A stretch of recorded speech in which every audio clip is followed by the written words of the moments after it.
Hello and welcome to Scanzano Sports here in Cherry Hill for This Week of Baseball South Jersey and BFA Live Sports. Doug Stasic joined alongside my brother from another, Al Fisher, and the legendary coach Tom Ryder.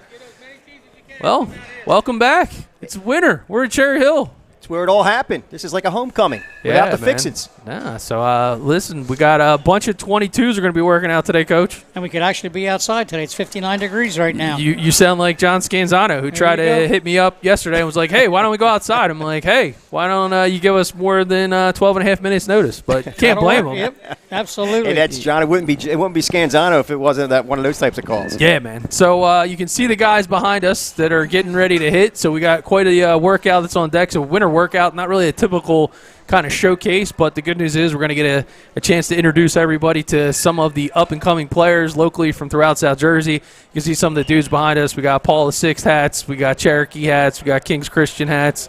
Of course, we got a lot of Scanzano combat baseball hats. I happen to have an actual freshly pressed shirt, more ways than one, but I know John Scanzano very excited that the combat crew is now sponsored by Jumpman. Nice. So, moving on up. John went from a couple years ago actually having to thread his own shirts with a needle and some thread, and now, wouldn't you know it, he works out a deal and gets these guys to sponsor him. So, pretty pumped up about all the things we got going on here tonight, guys. Yeah. Is that a medium, by the way? Yeah, I painted it on. It's actually a color you can get at Home Depot. Oh, nice. Yeah, it's it's a Fat Man Blue, I think it's called.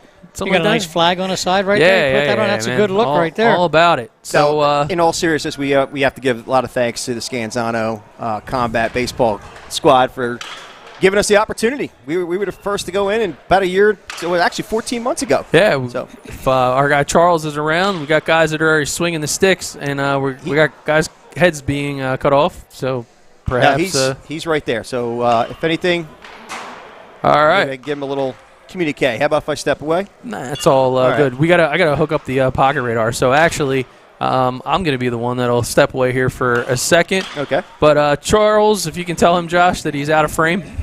That's out of frame. Our producer extraordinaire for this fine evening. So we're actually getting the equipment adjusted. So tonight we're on This Week in Baseball South Jersey at TWI Baseball SJ on Twitter, which has been a while since we've actually done that. They're making a move over to Periscope, or I should say from Periscope to Twitter. And, of course, you can always find us on the BFA Live Sports YouTube channel. So after this broadcast, you can go back to our YouTube channel and check it on out. I don't know. Josh Davidson's kind of looking at me, so this is going to be kind of what they call an awkward transition, and I can't reach my control board, so I'm going to break my own rule. Ready? Watch this. Here you go. That's okay. Yeah, it's called the Chris Collingsworth slide, except instead of going in the frame, I actually went out. Out of the frame. And another John Scanzano special. I have no idea who these players are, so we got to giddy up and go here, so hold on one second. Read your name or number on the back of the shirt. We're also moving from righty to lefty, so that's this could be a unique experience, huh? Is that what you're saying? Just a little bit, just a little bit. That's what we're all about. All right. It's all about being adapting and overcoming, Coach. I understand that.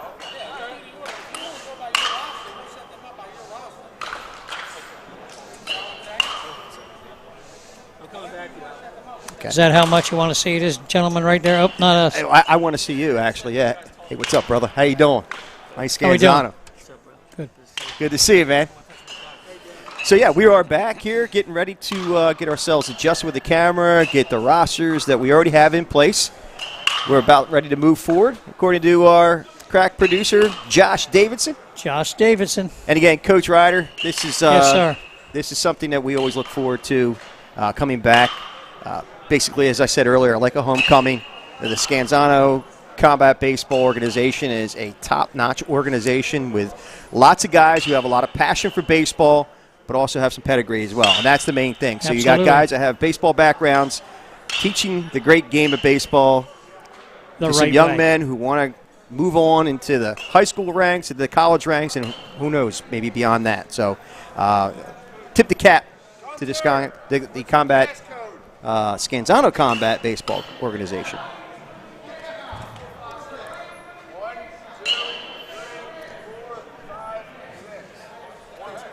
It's funny, Coach, you alluded to the fact that it's 59 degrees today? It was 61 actually. This is called winter workouts, but we have the feel of spring workouts, and that's a good thing. And tomorrow's supposed to be real nice, 70 degrees.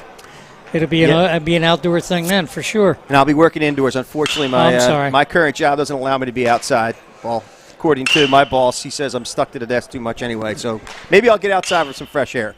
That'll be a good thing. But in any event, this will be a great opportunity. You're going to see some fresh faces to play off the point about fresh air. And you'll also see some faces you're not familiar with. Yep. So we're about ready to giddy up. And we have our first hitter in the cage. Just getting loose. Okay. Taking some healthy hacks there. It's a good size young man. That's all right, yep. Looks like he's not afraid of the weights. Absolutely not.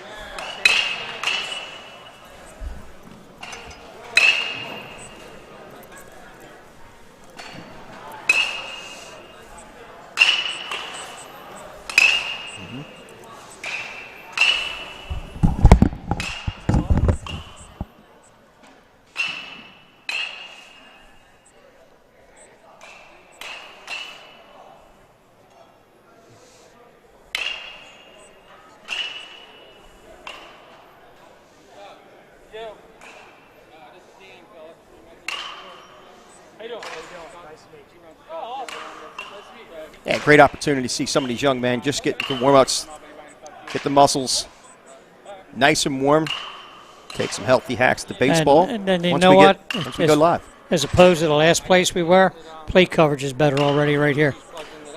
If you remember from the last place we were.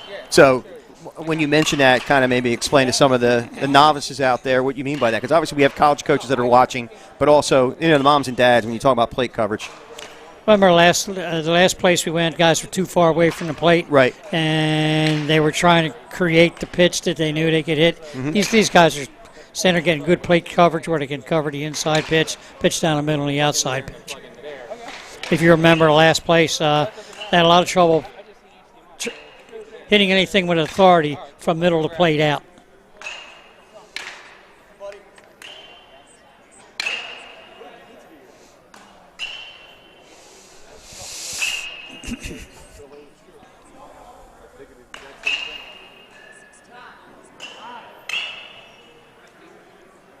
As you can see, everybody's using the COVID protocol.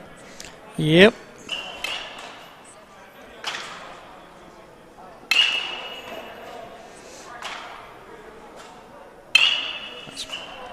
Nice wiry building this young man. He gets good extension to baseball.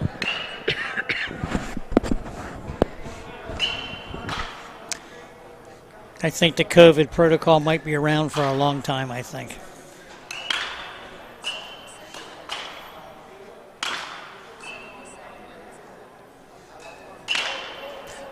Once again, you are looking live here at the Scanzano Combat Sports Complex here in Cherry Hill, New Jersey for the Scanzano Combat Winter Workouts. And for BFA Sports, we are happy to bring it to you live.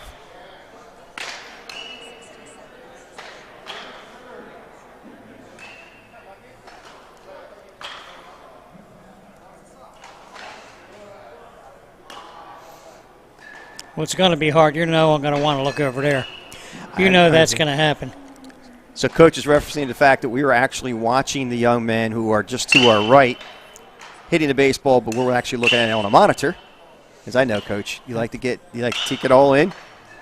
How many years? 40? Do we have 40 years? 42. 42 years of coaching. This fine young man to my right.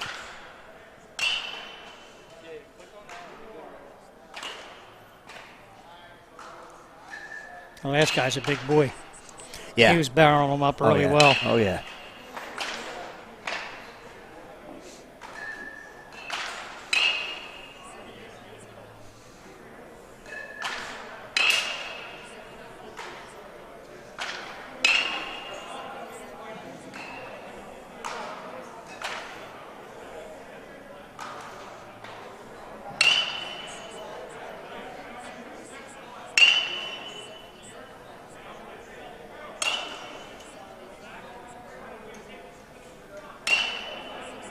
Like I said earlier, you're going to see a lot of familiar faces from formerly, we are now BFA Sports of BFA Productions, but when we were first here, working out of the back of a Tahoe, now we have our own trailer. We were here bringing it to you live. It was probably January 2020, so a good 14 months ago, and we have come quite a long way, and we're very happy to be able to bring multiple camera angles. You'll see hitting, pitching, and fielding, all three facets of the game. And obviously, as these young men continue to get ready. And you were able to establish a good relationship with these guys, and you're keeping it going, so that's a good thing.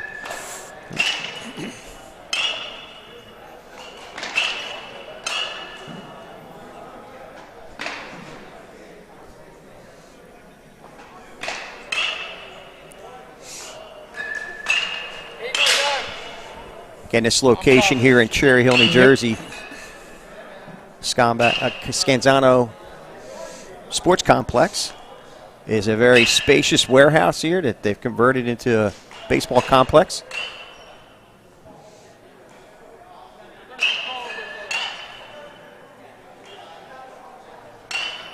Spearheading that was John Scanzano, along with his brother Mike Scanzano.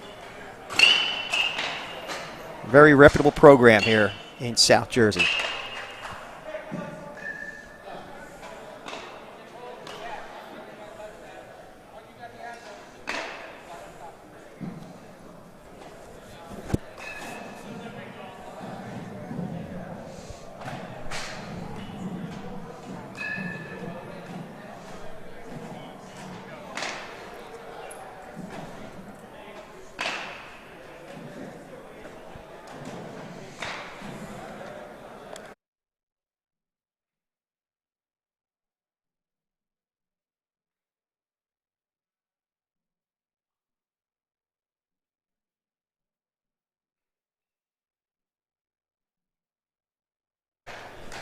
All right, we'll be right back shortly with some of the live action that's about to take off in just a few minutes, and we'll see you in a few.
Rob send you the whole roster? All right, tell me when you're ready to go. All right, we're back here at the Scanzano Sports Complex for BFA Sports. Again, this is Al Fisher, along with my brother from another, Doug Stasic, and legendary coach Tom Ryder. All right. Well, So we're I back. just got a drink from the fire hose. It was fantastic. Good news is I won't have to floss for probably about 3 months, and we're finally ready to go. So why don't we flip over to the cage? We got a little bit of velo going tonight, and we got a roster set. See, the challenge with the roster is they have numbers on them. So we just need to get to meet and greet these guys. So we're going to have some of the coaches pop in and join us, let us know who is who. Just fine young gentleman here with a red shirt on and some blue lettering. He's a Cubby. So we basically, so you guys all know at home, and if you want to flip us back on over there, Josh. Oh, we know this strapping young man, Dom Patrizzi. He needs no introduction, so leave Dom on there. Show him get his cuts. This dude's flat-out beast. Stand out at PBR, New Jersey, somewhere. TJ Hunt is certainly smiling. I know Dom has made us do as much. And look at the size of this guy. Physical specimen. Yeah, it's real for sure. We're going to try to move some graphics around for our buddy.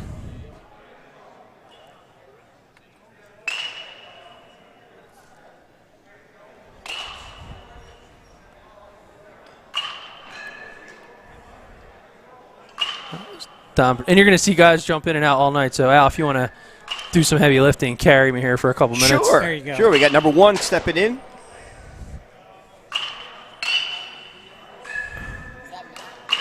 Again, coach. Young man getting some early hacks in here. Yes, yep. All right. And there's some exit velo at 85. Max Delisandro. He's been between 82 and 88. Lenape High School. Yeah, so another guy, certainly not afraid of the weight room. So, my Lord. And this is Mr. Fifis, isn't it? I recognize this young man. Yeah. Demetrius Fifis. Yeah, he's going to be a beast behind the plate for Paul VI. It's funny, man. What a difference one season makes. And if you really think about the fact that these guys got evaporated last year, you look at this kid and you're just like, man, he's got not only does got a great build, looks like he's been working out, but look at the flow for Fifis. And, yeah, he's a power, and he's known to hit the ball with some hard pop, just like he did at PBR New Jersey, a couple events out this summer. This dude is certainly on a bunch of radars, and just watch him hit, and you can understand why. Yeah, so we're rocking and rolling. So, Al, I feel like we're on a reunion. The only thing I'm missing is the Rolling Stones and Mick Jagger. All right. I thought this was a homecoming, though. I wanted the whole layout, the spread with the turkey. Yeah. Yeah. Macaroni cheese and some. Well, I got a protein bar. Okay, we got protein bars. John Scanzano says he's got protein bars. Well, here's another guy who. Dylan Cruz. Dude, look at these guys. Dylan Cruz. These guys have been working out and then some. So great to see these guys. It's going to be fast and furious, by the way, which is why we're going to challenge our producer here, Josh Davidson, to keep up. I'm going to. That's Sofran. Oh, yeah. Yeah, Austin Sofran, catcher, another guy. So here at Scanzano Combat Baseball, these guys have a history of some beasts behind the plate. I happen to know one personally. Do you really? Yeah, he broke my heart actually this weekend, but that's a whole other story. Oh, great. Also, Sofran out there. So you switched it. No, he did. Whoever just touched me. I didn't touch anything, sir. No, I guess when you All right, so we're back from the pocket radar land. So Sofran's out, Paul from Shawnee High School. and this is one of the renegades of Shawnee. And he'll be on the red squad. Yeah, so Balt's, I guess, the younger brother. No, it can't be the younger brother. Is that him? Is that Alec? Another guy. Built Dude. like an Adonis. Yeah, he said hello to me. I almost broke my hand. Big boy, yep. No, that's not Nick Bo. Come That's on. not the- So again, little fast and furious. So our apologies are trying to keep up here, but that was Alec Baltz, the beast from Shawnee, solid two-way player. Might be on the red it doesn't matter. We're moving on here. So we got one of King's Christian's finest. It's got a nice level swing, a good extension through the baseball. Yeah, we continue to. Again, here we go. Here's the list. All right, we got a list. That's going to be the list they're going. We got a batting order. It's the official Yeah. list. Who's going to go first? Alec Baltimore has broke my hand when I shook it earlier. I just want to let you know that. Yeah, so we're going to grab a headset. There you go, Coach. Got the one and only John Scanzano jumping in. Yep, here we go. Got you safe for a second? All right. It looks like the boys got a quick pickup, so if you want to flip it back, it's going to look like a Brady Bunch episode here in a second. Coach has got the, there you go. Yeah, I don't know. There we go.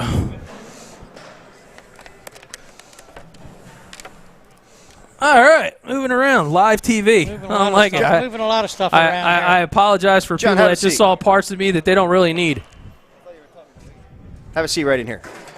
There he is. Jump right in here. All right. And at this level, Al, we generally like to put our either full body or no body. Well, I in. was going to take my body out. All right, there you go. There we go. No, you're good. It's fine, Coach. So joined now by John Scanzano, Director of Chaos here at Scanzano Combat Baseball, and we were kind of joking, man. We're back to where it all began. Yeah, man, this is amazing. I mean, a little bit over a year ago, I remember meeting you out for dinner. I think where we go, Chicky and Pete's. I think Yeah. excuse to go to Chicky and Pete's, and It's always you told me about the idea and the vision you guys had, you and Al, and we were honored to be able to partner with you in the beginning and do the beta testing here. But it's amazing where you guys are now. It's incredible. I mean, what you guys have done in a little bit over a year is absolutely amazing. I'm really excited for you. Glad we could be a small part of it. well, what a tradition you guys have built here at Scanzano Combat. And so now Alec Baltz, the physical specimen, maybe we He's just call him big, a strong freak. kid, man. This dude. This young man's a two-way guy. We had the opportunity to play him. We played against him. Go ahead, hit away. Yeah, I mean, not only can he swing it and he's big and strong, this dude's a very good pitcher. We played against him in the fall last year up at East Stroudsburg, and I think we, had a couple hits, and I think it was a 1-0 game. I mean, he can really pitch and hit. All right, so now we got the pocket radar back up and running. Oh, why not? Start off with 100. Start off with I was going to say, There this you go. kid Look has at got that. some my extension. God. Yeah. Hi, I'm Alec Baltz. Yep. Yeah, Get out. Yeah, this is a solid kid right here. his freshman year, I saw him playing in a JV game at a school I won't mention, and he absolutely hit a bomb in his JV tournament out at Yeah. Oakcrest. And I knew from the first time I seen that 90s kid and swing a 100. bat. Jeez, me. Hey, good luck trying to keep Strong up with kid this. right here. Yeah, I hate to Yep. follow him. Sorry about it there. Yeah, so Demetrius come on, Fifus. Demetrius Fifus. Let's go, kid. Square up some things. I mean, everybody knows Demetrius. Great young man, catcher, first baseman, outfielder at PVI. Great personality. He does a great job for us. Yeah, he's a guy that we've seen light it up. Clutch situations, in the last year with everything canceled, he really did a nice job in the summer circuit for sure. Yeah, absolutely. Now, this is a new guy with us. So we have some new guys. A team came to us this year, and it's kind of we now have 3 teams at the 22 level. This team kind of came together. This is Kyle Donovan from St. Joe's.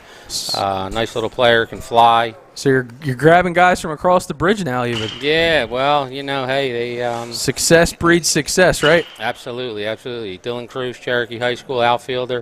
Another guy well put together. Got some speed, power. And I've seen this kid track balls down in the outfield that most people don't get to. Thing I like about this 22 team is, it's funny is last year I know we used to always joke about how big our 21 team was last year with some of them monsters like Wyatt and Coluccio and BB and those guys. This 22 teams, they're put together. They really are. Adam Boucher from Kingsway. All right. This guy's a Cubs, Kingsway High School guy, right? DM. So like this is one of the teams. we're excited. The outfielder, we're excited to partner with the South Jersey Cubs. They've kind of partnered with us to come kind of a combat/Cubs team. We're excited to have them and help their guys get to the next level. Yeah, outfielder, pitcher. So Yes. two-way threat here. And yeah, I guess as the night goes on, we'll talk a little bit about that because I know you guys are really excited. So Yeah, definitely. We'll talk more about that. Gavin Kennard is 2022 from Clearview. yeah, so we're gonna see him pitch later on tonight, from what I understand. Yes. I think a lot of these guys, we got a lot of the guys that are two-way guys hitting first, so then they can go get ready, get their arms loose to be able to pitch. We're excited to see these guys all throw. There's Marino from up north. This guy comes down, great young man. Been a starter at Notre Dame since his freshman year. Alex is one of those guys that just, will get a hit in a big situation. He can pitch too. Another guy, we joke about this guy, but he's one of the coolest dudes you'll ever meet, like on the mound. We laugh. Sometimes just the way he pitches, it don't matter if a guy hits us, strikes him out or hits a 700-foot home run. He never changes. You couldn't tell. You couldn't tell by his body language or anything. He just, all business. All right. Here's a kid right here that, I think he got this shirt from a couple years ago, but he's a monster. I mean, Max D'Alessandro, he's a big dude. You can see he hits with some power. Center fielder, outfielder, can play every position. Lenape High School, I know they're really looking forward to having him there this year. But, again, well put together kid. That shirt's screaming though. Well, that's an impressive first mini round right there for these guys. Yeah, so they're picking up real fast. Yeah, and the place just continues to get better and better. I mean, you've really done one heck of a job, you and your brother, from an investment standpoint. I know tonight we're going to unveil your brand new Rapsodo. Yeah, so that's like, up, yeah. They say usually Christmas comes in December, but for you just wait until March. Yeah. So, well, an Italian guy, I mean, you're kind of partial to St. Patty's Day. It's kind of unique. Yeah, I know. I mean, we're a little old school, my brother and I, with hitting and, and the guys here, Singer and Kevin Gunner and John Murphy, they've been kind of on us like, hey, you guys got to get with the times, man. We got to get some of this new technology. So the Rapsodo, we just got that, and, these guys are loving it. It's, like you just said, it's like Christmas came early. All right, and it looks like we're getting ready to start things up with Sofran. Sofran. Augustine. Yeah. We talked about these catchers. You got Fee-Fish, got a kid like Sofran. Yes. Like these guys, we got some good catchers. I mean, every year it seems that we get blessed with some really good catchers. Every year, we're starting to become a place that's known for our catchers. I mean, people love them. This guy back here, Austin's great at just controlling the game, just the way his energy level is unbelievable. There's Dom, obviously. Dom's committed to Lehigh. Big boy right here. Shortstop, middle infielder. We can switch that off to where it doesn't pick up the pitch. Next break we can do that. All right. But Dom, he's excited about Lehigh. I know they're real excited about getting him in 2 years. Go there, play the middle infield. That kid right there, he works his butt off. Nah, he was a kid that made the most of his last summer. I mean, he didn't skip a beat despite not having a high school season. No, not at all. Jimmy Salvano, great young man. Middle infielder of Paul VI. This dude, he's the kind of player that'll play any position for you. Like in the summer, he'll play shortstop, second, third, outfield, and he doesn't miss a beat. Contact hitter, does a great job. Well, I'll tell you, we're really getting previews to a movie here. Yep. Yeah, these guys are giving us a preview to the movie of what's to come. Absolutely. So we're doing a quick adjustment here on our lineup, it looks like. Hey, Mike. No big. We got the name. I think we're good. See what he wants? The gentleman right there. Here, let me tell him to hold up. Hold up 1 second, guys. Operational settings. All right. So we are now. I want to get this to where it's not picking up the other pitch. Hold on 1 second. Again, we always pride ourselves the whole live streaming thing. So there you go. Ryan Swiatanski out of Washington Township, the Minuteman, 3.6 GPA, and here we go. So we're going to give it a whirl here. Okay, yep, he's one of the new kids here with us. Go ahead, you're good. Right-handed pitcher, outfielder. So, Coach, I'm kind of curious to hear how are the nerves of the kids when they knew that the cameras were going to be out and then the pocket radar was getting dropped on them at a moment's notice tonight? You know, it's funny. They've been, from last year, obviously, but we've been getting asked every week. The guys are always asking us, like, hey, when's this week in baseball coming? When's this week in baseball coming? Are they coming? Are they coming? It's not Cheeseman. Yes, this is. Oh, that's Jake Cheeseman. I'm sorry. Jake Cheeseman. He's actually a King's Christian kid. Younger brother? No, they're not related. They're not at related? All. Oh, Two okay. Cheesemans. It's unbelievable. We have two Cheesemans in the program. I was hoping to see Big Cheese. He'll be here. He'll be swinging it. Okay. He's good. He's good. Is it reading? Yeah. You know what? Go ahead. You know what? Good. Get whoever. Jake Cheeseman it is. Hold on. You go again right after Cheeseman. Go after Cheeseman.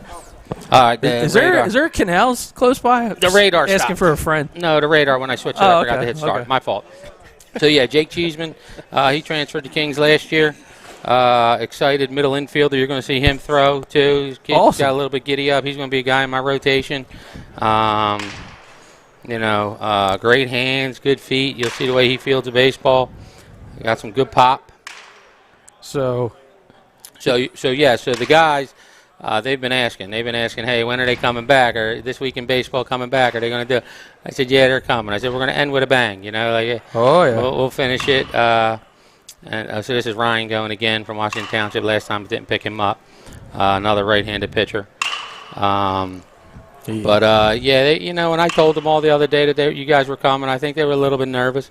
Some of them were a little bit like, hey, a little swag, the Trizzies and some of them guys. But, Well, we obviously had a blast with some of those guys on the summer circuit because it seemed like everywhere Al and I went, there was Scanzano combat hats either on them or their names are on the lineup. This guy can swing it, Colin Ahart. Heck of an outfielder player. He's at Doane Academy now. You seem to get a bunch of Doane Academy kids, too. Yeah, I mean, we get kids from all over. I mean, we got kids, obviously. We got kids coming from down Cape May and North Jersey and Delaware. And so, we got kids in the program now from Delaware. Wow. Some of the younger kids. I mean, they love coming up here. And, it's a little bit of a ride, but they enjoy it. Vinny Roberts, 2022, Washington Township. Another kid, outfielder that can really fly. You'll see these guys. I'm a little disappointed he's got shorts on, though, tonight, Vinny. I think I got to have a little bit of talk with him. Well, I figured the weather was nice. Yeah, it's a beautiful day. Maybe he thought he was going to be outside. But heck of a player. He's been with us a couple years in the program. So, he's doing well. So, Coach, how's the laryngitis? What, tonight? Yeah. You guys are talking so much, I couldn't get a word in Well, edgewise. now you're front and center. Coach, you're right here. You're right here. You're the guy right in the middle, man. I don't like to butt in. You don't want to butt into these type A personalities, so right? talk about some of the swings, man. Well, the big thing you see, look here, I know. Okay, the big thing you see going on is the fact that they've built such a good reputation. Now they're getting the kids from Delaware, from North Jersey, from Lower South Jersey, and that means it's a really creditable program to come to. And the swings were real good. That's the thing I told you in the summertime. And the things are real good.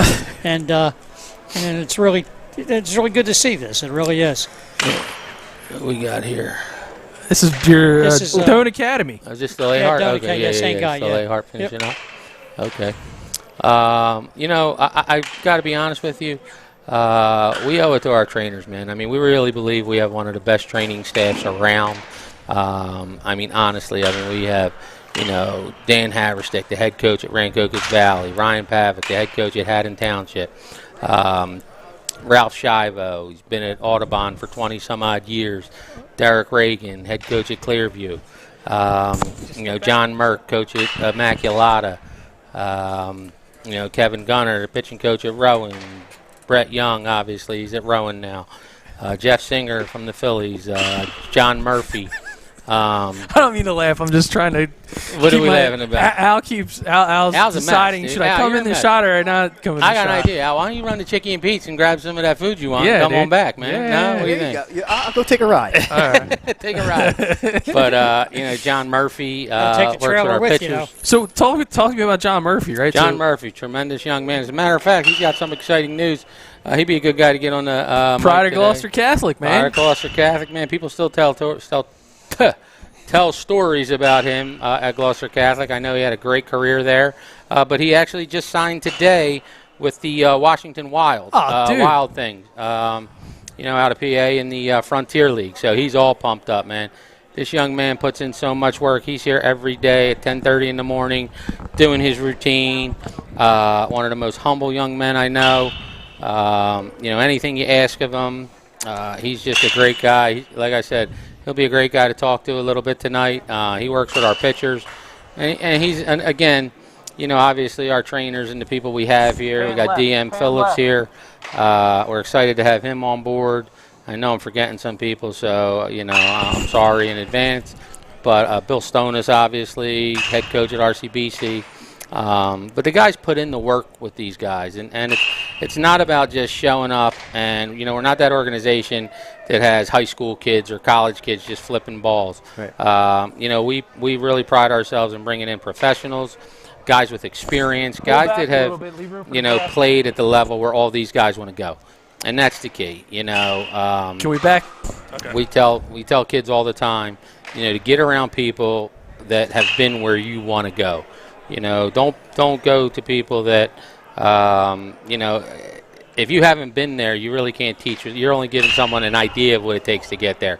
But when you've been there, when you've gotten drafted, like DM and Jeff Singer and, a lot, Brett Young and Kevin Gunner and my brother, obviously, they've been there. They've been at every level. So they're the guys you want to learn from. And not only these guys just have tremendous knowledge of the game, they love teaching the game, and they love spending time. And right now, and this is kind of the first time we're making this announcement, but, obviously Milt Thompson's around, but Milt is now an official partner with us. Oh, that's outstanding. So we got Milt here with us, and let me tell you something. There is no one better when it comes to teaching. Obviously he's got a World Series ring being the hitting coach for the Phillies. But the amount of knowledge that guy has, and again, he was here. I don't know if he left. And a former hitting coach for the Phillies. Well, that's what I'm saying. Yeah, he won when they won the World Series. He was the hitting coach. Who we got here? Oh, this is DM's son. This is DM Phillips' son, right here. Paul the Sixth kid. Another pitcher. He'll throw. He getting his name up there. We lose him. Huh? There he is, Tyler Phillips. Okay, PVI. 3.7 GPA. So we're going to, again, it's going to be fast and furious because these guys can't appreciate that in the 5 swings it takes them, that it takes that long to sometimes find a graphic in a roster. That's all. Have a little bit of a pause in between so we can get their name and information up. So, all right? We'll give you a thumbs up. Pav, you keep an eye. We'll give you the thumbs up. All right. So keep rolling here. Kyle Kennedy. Kyle Kennedy out of Highland High School. DJ Gore kid. Yeah, man. My man, DJ Gore. He's probably listening right now. He's going to call me later and tell me something that I did wrong or, I talked too much or something. Who knows? Love Coach Gore, man. Great guy. One of the very great coaches and just all-around good human beings here in the South Jersey baseball landscape. So I hope he is doing well. He's a great guy. And, we train Highland High School here. He's one guy that really believes in what we do, and he loves having his guys here. And we get a bunch of guys from there to play in our program, so it's great. Sam Wilgus out of GCIT, infielder. Any relation to the umpire? Jerry Wilgus? Is he related? It's his uncle. All right. So he probably has a pretty good eye for the ball. Yeah, right. Third cousin. All right. There we go. Third cousin. So we'll just say he's related to John Galante somehow. Galante, let's not talk about him. Nah, Galante's the man. Any relation to Bobby Wilgus? Here comes our other Cheeseman right here. We got a Jeremy Cheeseman and a Jake Cheeseman, and they're not related. So well, the last time we saw Cheeseman, he had a day. He did, man. Yeah, he tore it up just a couple weeks ago. This young man can swing it. Can't even barely fit him in the frame. He's so big. Yeah, he's a big boy. He can play the middle infield, can play the corners, play anywhere in the infield. And, one thing that's really taken off with him is off the mound. I mean, wait till you see this young man throw. We've been throwing live here, and he does a tremendous job off the mound. Guys really struggle to hit him. He's got some good velo. And he is a large human. yes, this is Jake Hunter out of Cinnamon. Guy kind of came to us this year. Young man can run out in the outfield, chase a lot of balls down, contact hitter again. Great young man. They'll do anything you ask of him. Gay's got a unique load, too. Likes to rock back on that back knee. Yeah, he gets a little bit of rock back. I know he works with Coach Pavlik. I know Coach Pavlik, has been, doing some things with him to try and, I think, get him a little bit more standing straight up. But that kid very rarely strikes out. Jude Finenzio out of St. Joe's Prep. I've known this young man's father for a long time. That's part of how we ended up hooking up with him to come here. Catcher, infielder, he's got some pop. Does a tremendous job behind the plate. You'll get to see these guys throw, obviously. Their pop times. But lefty, throws righty. Probably, one of the leaders at St. Joe's Prep.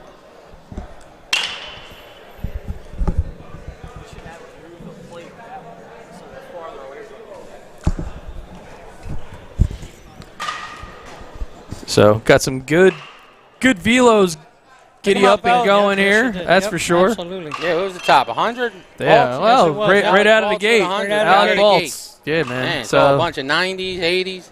Well, we always say we like to start off things with a bang, and I guess Balt's delivered. Yes, he sure did. I haven't seen triple digits off a soft toss probably half past never.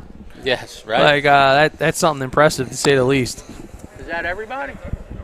That was everybody. All right, so we're gonna we'll transfer over. We're gonna get pitching. Yep, we're gonna set up the pitching. They're setting it up out there right now. They got the Rapsodo.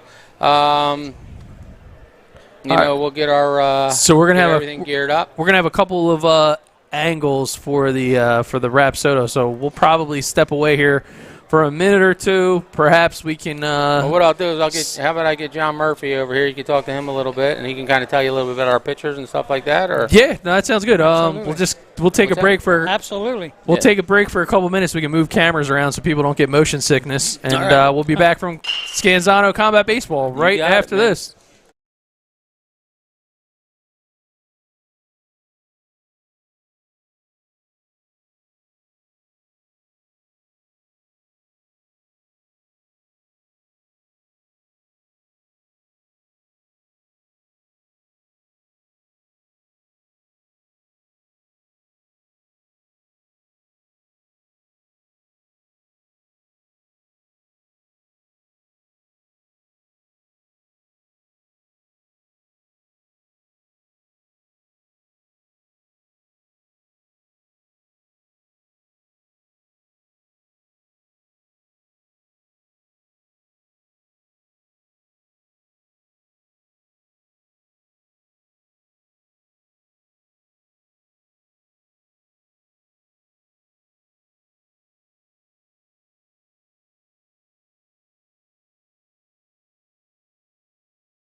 All right, and after a bunch of camera adjustments, we're going to start off with Shane Sachs, who we're very familiar with, the southpaw.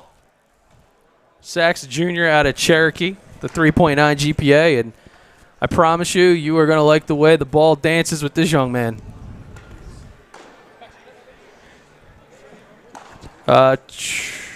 Charles.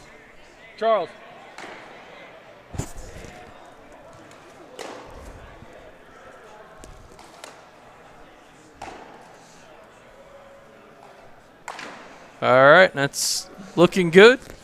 And pan slightly left. All right. Got the Rapsodo rocking and rolling. Nothing's registering. Hey, Kevin. There we go. There we go.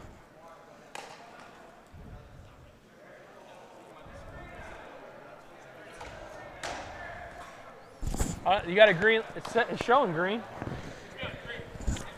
Nothing's coming up though.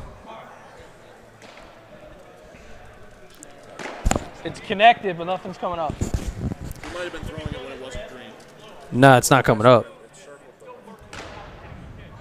Well, he hasn't made a pitch yet. We'll see if that.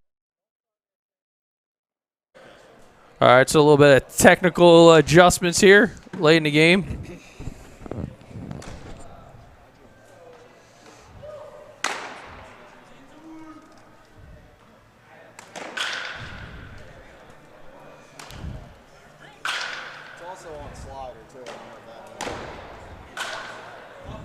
It should still get the numbers. Dude, I didn't even recognize. I just heard the voice. I was like, whoa. Yeah. All right, good to see Jeff Singer, who's in the house tonight. Damn, Shane's got a 3.9? John.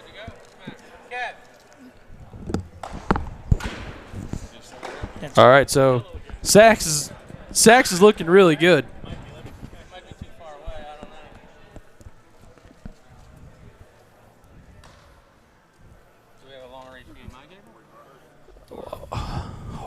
Hold on.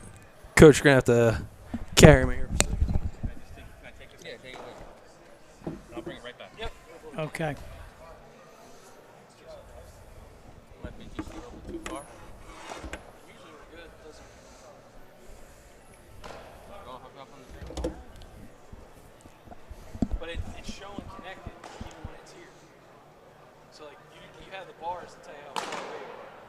I mean, hey, these guys are the specialists with it. I don't know nothing about it. No, okay. John, tell us something about Shane. Shane Sachs, Cherokee Jr. He's a bulldog on the mound. I love this kid. I think he competes just as hard as anybody. He's got good stuff. I think I've seen him right in the low 80s with his fastball in game. I think he's got a very good breaking ball and changeup to go along with it. I think that he'll be a pretty good arm for Cherokee. I think that he's a very mature pitcher. And he's got some good movement on the ball too on his own, right? Yes, sir. Yep. Yes, sir. Well, the big thing they have to realize too when you're a left-hander, if you're throwing like 79, 82, 83, you can be pretty effective. I mean, you can be very effective. I mean, you get a couple lefts-handers throwing like that, you're in pretty good shape. For you're sure. not going to find everybody every day to throw as hard as you do consistently. For sure. Or Singer or somebody else. Yep. Lefties are definitely hard to hit, especially at the high school level. Right.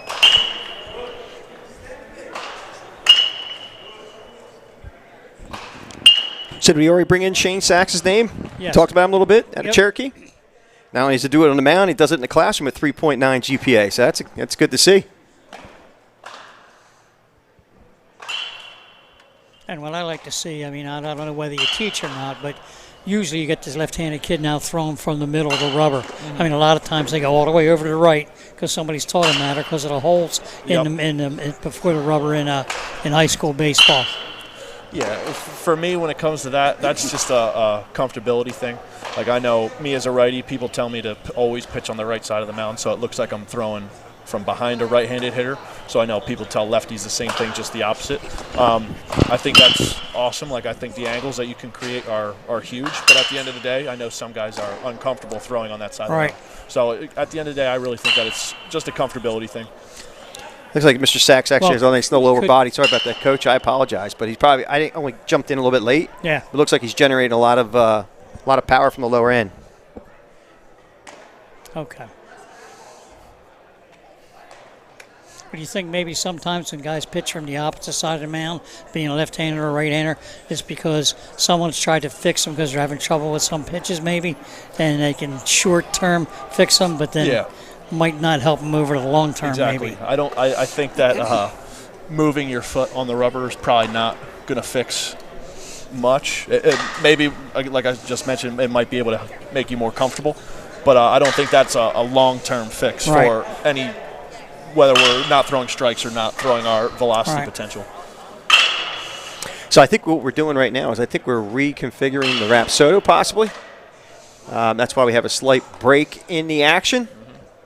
But continue to talk about. Well, that's kind of a new thing here to Rapsodo, right? We literally got it 2 days ago, so me and Kevin know how to use it, but sometimes getting it calibrated seems to be the hardest part.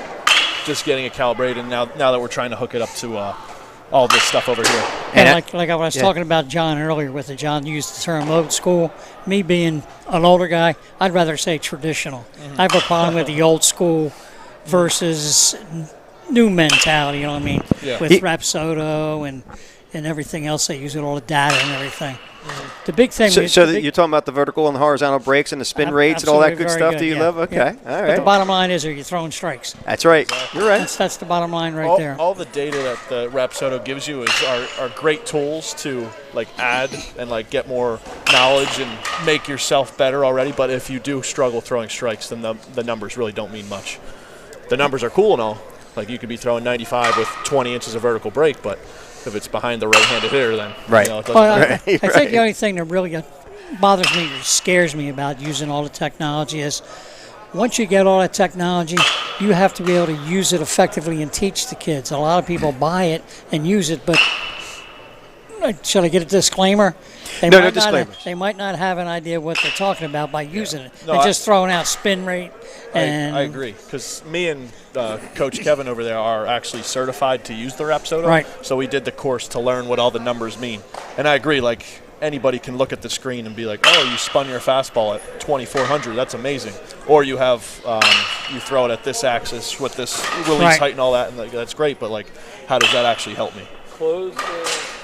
Right, but on the flip side, if you got a kid that's hitting the strike zone and you can kind of play off of some of those metrics or metrics as far as spin rates and the vertical and horizontal breaks, you can actually kind of play off of that as well at the same time, right? Exactly. Yes, you can, I mean, that's the good part about it. So you can kind of enhance what they're already doing and build upon that. Exactly. I love this stuff. I'm so fired up that we finally have one. It's great stuff. Because I think it is an awesome tool to help guys not get better, because it helps them actually understand how to get better. Well, and then in today's society, most kids are visual learners anyway. Yeah. So if you can show them some numbers and some data, then they get excited by that. Yeah. And those data points are huge for college coaches, too, as these kids are going through. You're talking about your 23s and your 22s. Okay, I think we're ready to go. We're ready to go. All right. I'll be quiet. You can talk. All right. I got accused of having laryngitis, remember? Yeah. Couldn't get a word in between our boss and John. That didn't work again.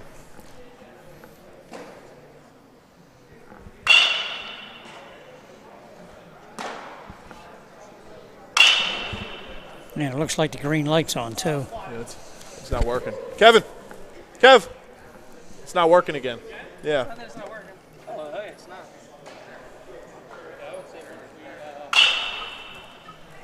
Again?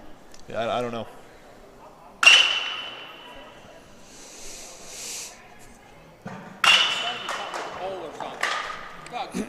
Run the HDMI out here. We'll put it right there on the chair. Maybe it'll work. All right. Well, you got a 25-footer. All right, as we better let this poor kid throw and John talk about it. We're ironing out the kinks here. There's a couple of wrinkles in the shirt, and we're actually ironing them out a little bit. And we'll get ourselves there, and as they used to say on the Stooges, 2 shakes of a lamb's tail. Shut that thing down, please. Kev, can you grab that Rapsodo real quick?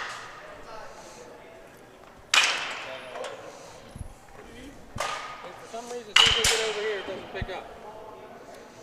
Maybe if we put it here. That wire fit. Are we off?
All right, we're back here at Scanzano Combat Sports Complex with Nick Bove on the mound out of Paul VI. It's a class of 22 junior.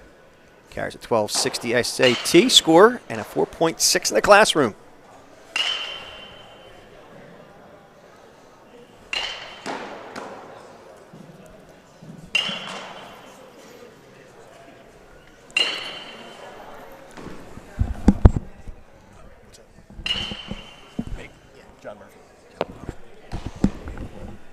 All right, we got the man who knows it all about pitching, John Murphy, with us, along with legendary coach Tom Ryder. That's because I'm old. Now, you've been around the block a few times, Coach. Coach Murphy can give us some feedback on Nick Bove. Yep, Nick Bove. We got a lefty out of PVI. He's pretty solid, man. We'll see what these Rapsodo numbers, Rapsodo's numbers got for him.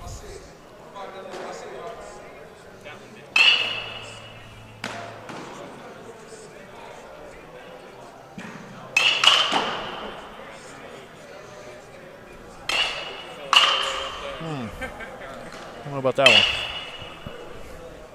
Looks like he might have hit the brakes on that breaking ball.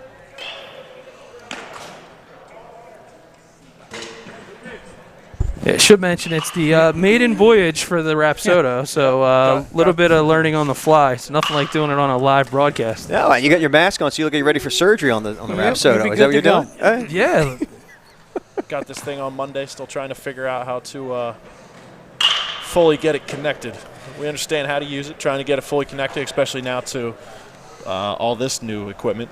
That looks about right there for his curveball. Yeah, and so the thing about it is, it's so particular to make sure that it's accurate. You have to be exact with the measurement from the pitcher's mound to where the Rapsodo is located. If you're not, it throws everything off a little bit. Exactly. So the good news is you can assure the fact that you can certify the results. Yeah, Nick had a nice breaking ball there. Let's see what that read.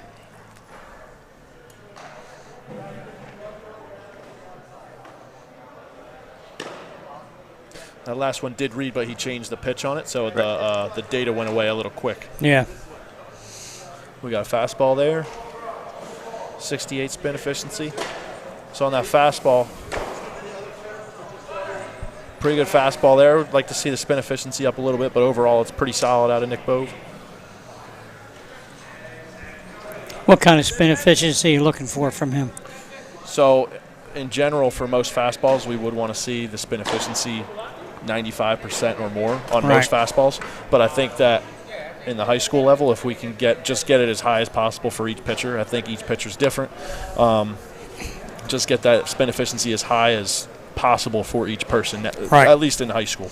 And I know as they get older, we'd like to see those fastballs be 95% or more, just because we get the most out of our spin. We're not getting around it or anything. I'm having deja vu. Yeah, Shane Sachs. It's Shane Sachs. Yeah, we saw him already. Same relation to Steve Sachs?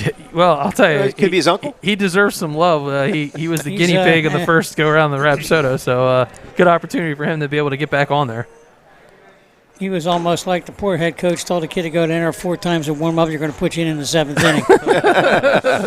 And it never happens. I've been there before. I've also been on the flip side. I'm putting the game before I even get to the bullpen. All right. And the great news is for Shane that the first pitch actually registered. So we're already ahead of the game. 77.4. I'll tell you, from a lefty, he's one of my favorite actually in South Jersey. So he was a guy that I felt bad. I felt bad for all the kids, but watching Shane throw quite a bit. He's built like a fire hydrant, which is the first thing you kind of notice about him. Kind of has strength in the lower body. Yeah, absolutely. David Wells type of look to him. Good call. Kid's built like a tank. He's a bulldog.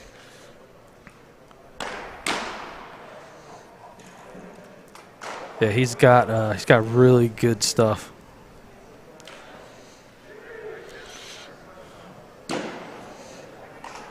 Oh, that had some bite. Very good. Very good. That was a bite right there. Definitely one of his better breaking balls right there. Oh, he slowed that down, hit the brakes.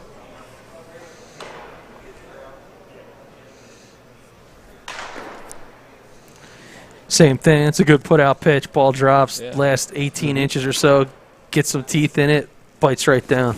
Back foot on a righty. Oof. Good put away pitch for lefty Shane. Like I said, he's got good stuff. Ball dances quite a bit. I mean, when it comes to a slider, I mean, had 12 inches of horizontal break. I mean, that's just moving that much on that horizontal plane. That's a pretty nasty pitch.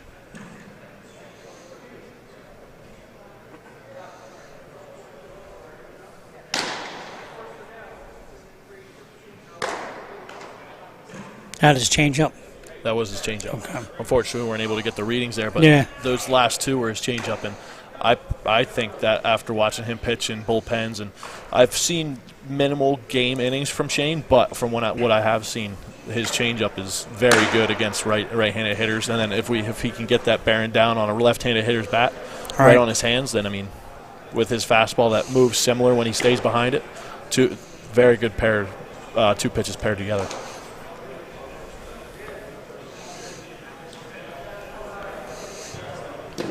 I think from my perspective, you get these young high school kids, if they can throw a decent four-seamer, two-seamer, and a good changeup, they're going to win. Oh, yeah. Some of these kids go out there and they try and do too much consistently, trying to worry about a slider and a curveball and a sinker and a cutter. Say, I mean, if this kid, let's work on a four-seam, a two-seam, and a good changeup, you're going to be pretty successful. Yeah, I like how you brought up the curveball and the slider, because I know a ton of kids want to be able to throw both. And that's great and all if you can throw them differently. But I think what happens a lot is kids try and throw a curveball and a slider, but they look like the same exact pitch. Right. So if that's the case, then I don't really see the point in throwing a curveball and a slider. Right. So now something I've learned with the Rapsodo that me and Kev talk about a lot is every pitch should be built off your fastball. Mm-hmm. So if you're throwing a fastball from like this slot right here, and somebody wants to throw a 12-6, that's probably not that smart, because now they got to come all the way up top to throw 12-6. It's going to be very hard to make that happen. Exactly. So I think that you can get away with it in high school, but it may be more inconsistent, because then you're changing your arm slot. Right. And as you get older, the better hitters, as they get older, you can control it from up there. The difference. And in your days in Maryland, you couldn't get away with that kind of stuff. No. It just is not going to work that way. If I'm changing my arm slot that much. I mean, it was good hitters that are watching the arm slot here as opposed to here. Exactly. All right, and it looks like Blake is still warming up, so he kind of threw us. Some kids that got a good curve, they're really throwing a slurve. Exactly. I mean, it caught in between two pitches. Exactly. And at the end of the day, it's really like whatever you can throw for strikes and get outs. Like you can call a breaking ball whatever you want. You can call it a curveball, slider, or slurve. As long as it's getting outs. If it's different than your fastball and gets hitters off your fastball, then it's doing the right job. All right, Blake's ready for the main stage now as he's warmed up.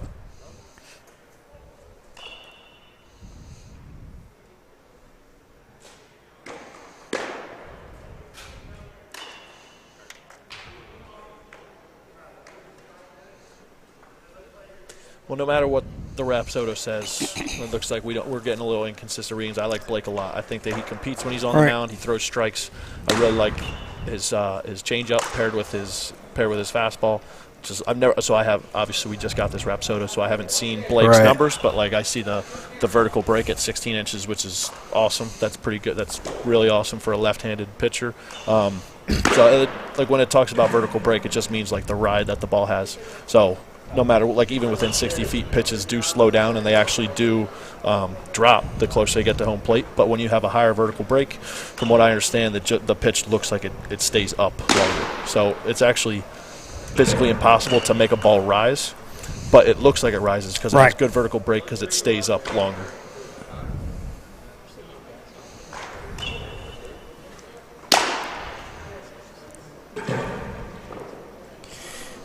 He's another guy. I know made some good jumps since we've seen him last summer. We saw him in June doing a couple workouts, and to your credit there, Coach, it looks like he's got some late life on a lot of these pitches. And late life is huge, and it doesn't matter about the velo at that stage. But if you got late life, that makes it very difficult to square a baseball up. Exactly, and just that kind of goes back to that vertical break. That kind of like gives you the idea of like a ball is like heavy, like it gets on you more. Like it's just not flat. So like somebody like Blake, I think his fastball will be low 80-ish, somewhere around there. Right. But that vertical break might help him have a perceived velocity of a little bit higher. So it's going to be a little bit harder to hit for for a batter. Because for that hitter, it's all about timing. So that little vertical break, that'll really change their timing. Exactly.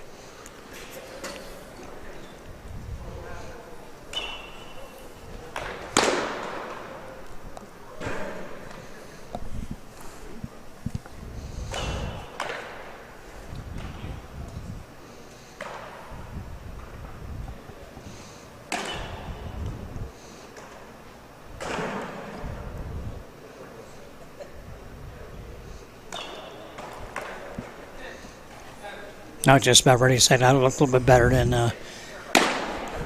80.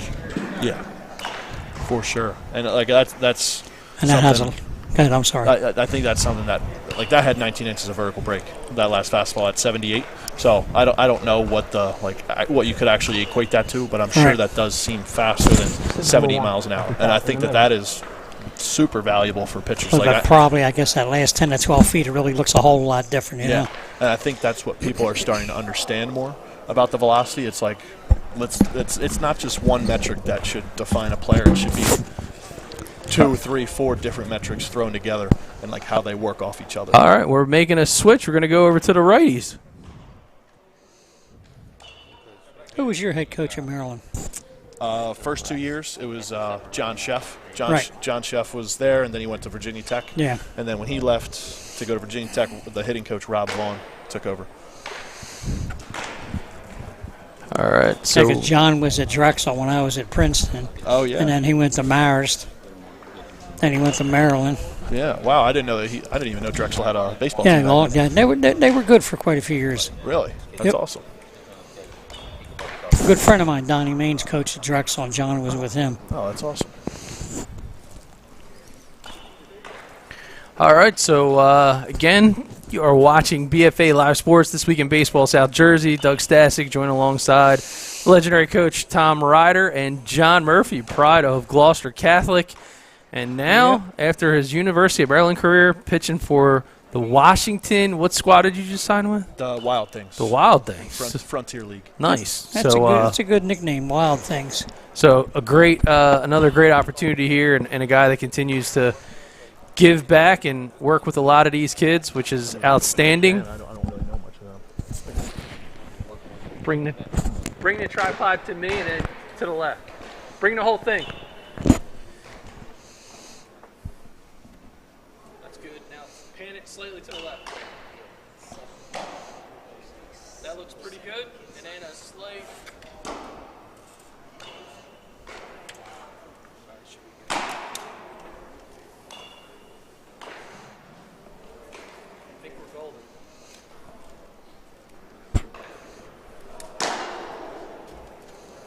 All right, and the magic of a live stream situation. All right.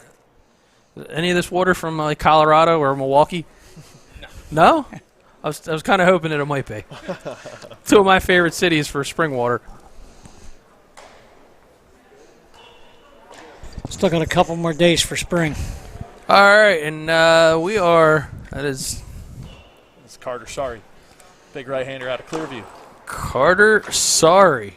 Sir, we have this guy in so me, Jeff, and Coach Kev over here, we run our own arm care camp out of here, and Carter has been in it. We've probably been doing it 12 or 14 weeks already, and Carter's been here the whole time, and he's made huge jumps in this program. I mean, he comes into the program and works hard every single day. I know that he's been pretty excited about the jumps that he's been making. I think by the time the spring rolls around, he's going to be in a really good spot. Jack, go to the other side, guys. They're going to flip the ball.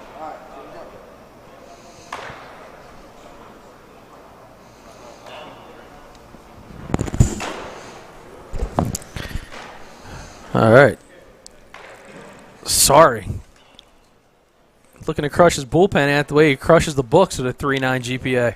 Smart kid. Holy cow.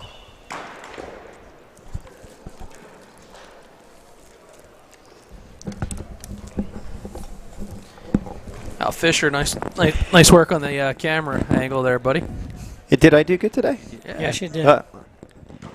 Is that good? Did good, or did I do well? He went to say I was just kidding. I do well. We won't. That's right. We won't say where he went to high Yeah, school.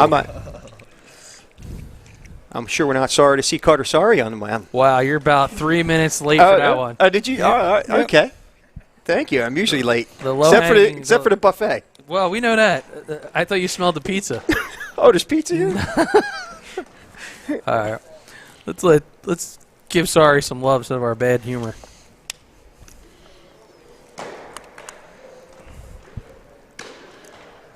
He's got that pitcher's frame. Yeah, he's a pretty big kid. I think that he's thanks. Yeah, he's a pretty big kid, solid body. He's starting to move much better on the mound. Like I was saying earlier, he's come in here and worked super hard in the program that me, Jeff, and Kevin are running. We're super proud of him. Looks about 6'2", 6'3", at least maybe 6'3". Tall kid. He's pretty good tall. size. He's pretty tall. Yeah. All right, so just like that.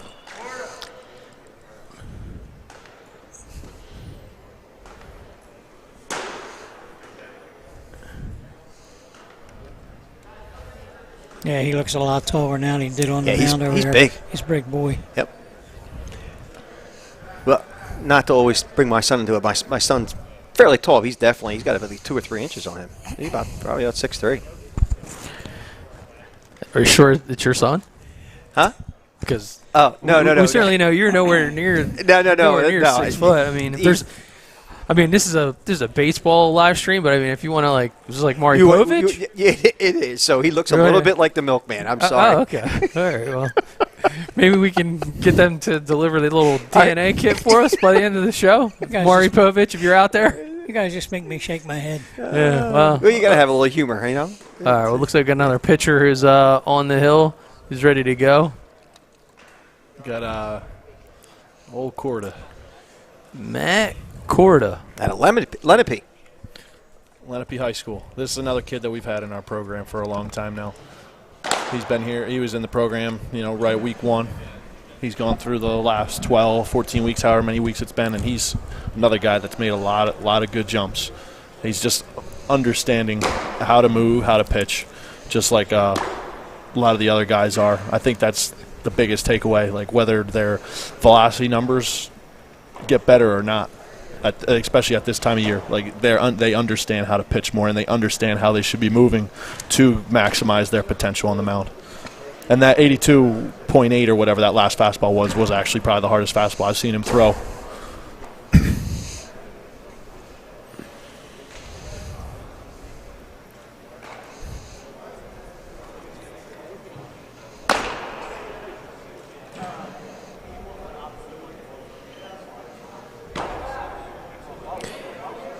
And Corda, class of 22 junior. Yep. Not only doing it on the mound, but does it in the classroom with a 3.8 GPA. Got some smart kids in this program. Yep. We noticed that. Yeah, you do. You have a lot of student athletes, and that's a good thing. Speaks well of the program.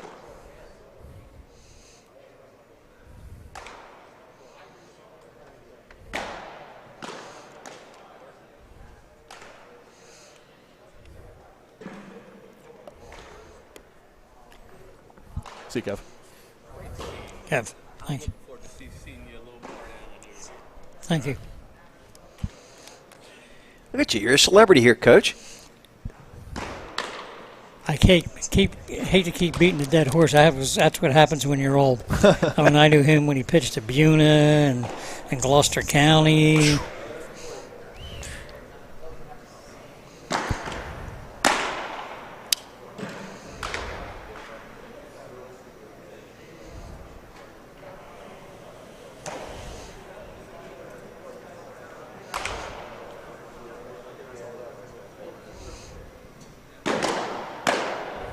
Lenape. Are they the Lancers or the Lakers? Or what, wait, did I get that right? Lenape? Do we know what the mascot is over there? Anybody? The what? Indians? Yeah. Okay. Yeah, Cherokee's the Chiefs, Lenape's the Indians. Okay. 83.6. That's I Nice. think that might be a PR for Corda, at least for the wintertime. I think that he's been right around there in game, like in summer, like right at the peak of the season. But to see that number on a indoor turf mound, just throwing a regular bullpen, Yeah. I think that is awesome number, especially with that spin efficiency there, and then the total spin. Yeah, total spin rate about 2,100. That's nice. Good job. So you want that true spin rate to be as close as possible to that total spin rate, just because we're getting the most out of our spin. We probably have a very high efficient fastball.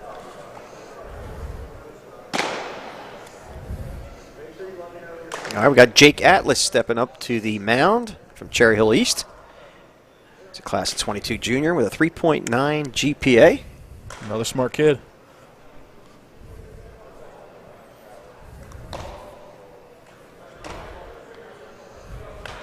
I like Atlas. He's great, good athlete, good kid to coach. Like, I know when Jeff went away for a little while at the beginning of last season before COVID hit, I took over some of his lessons, and Atlas was one of them. So I got to work with Atlas for a couple times, and he's a fun kid to work with. He's got a little bit of a physique on him too, as well. Yeah, he's good shape, very good athlete.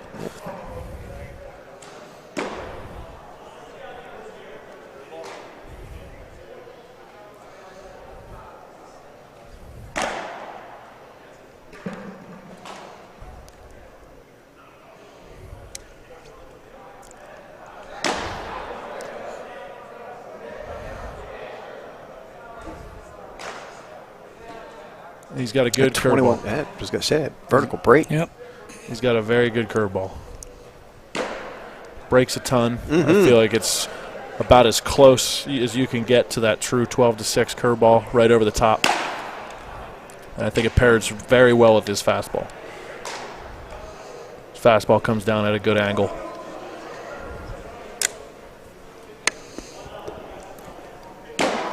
So his speed differential, you're talking about good 12, 13 miles an hour. So it's a pretty healthy differential. Oh, yeah. That's big time. Get the hitters off that fastball is the biggest thing. Being able to command with that fastball is huge, but being able to get the hitters off it is also just as big.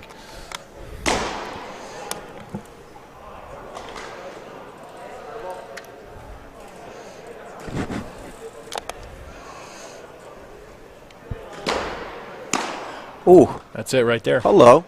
Yep. That's it right there. I like what he's got. Be able to pair that up with a good fastball up in the zone. Whew. That's a good combo right there. Getting the curveball breaking about almost a good foot and a half.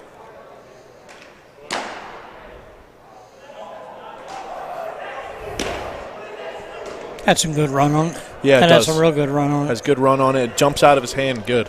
Jumps out of his hand very well. Even I like that 80 out of him, but I bet, again, like we were talking about earlier with some of those other guys, he's got a high vertical break. It jumps out of his hand. It definitely looks like it's like if I'm a hitter in the box, it probably looks harder than 80. So, I mean, that is super valuable, that perceived velocity. Because, I mean, if it seems harder than it is, you're doing something right. Yeah, impressive session for Mr. Atlas.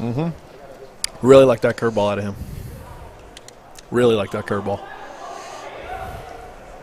I was trying to get a read on the Rapsodo about how long he gets too, as well, because that fastball obviously gives it a little bit more velo. It gives it the appearance of a higher velo. Yes, sir. Yeah. So, but I couldn't. Again, I got bad eyes here, so John. I'm sorry. I was trying to see if I could pick up on it. But at least from my eyesight, it was looked like he was getting some good length. Oh yeah, yeah. Atlas is long and lanky, so I mean he's got a good pitcher's body. All right, we have Sam Juckett out of Paula 6th. Yep. Another 22 junior, a 4.1 GPA. Big kid. He's another kid that I did lessons with last off season.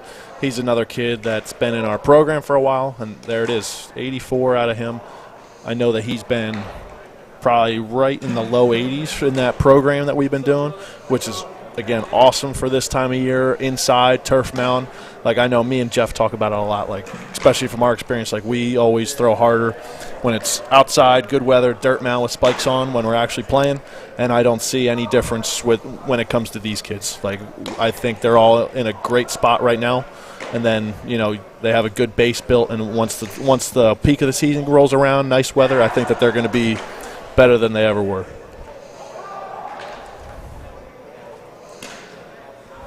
I think what he does well, and it's not by design, it's just because of how he throws. He hides the ball really well. Yeah. He's got a whole lot of things going on. I think so too, and he's so big. Like I've actually had a catch with him before, like during lessons or just when he needed to have a catch. And like he's another guy that has a super heavy fastball, and I mean I just think that he's creating a lot of good power behind that ball. That's just making that ball seem heavy.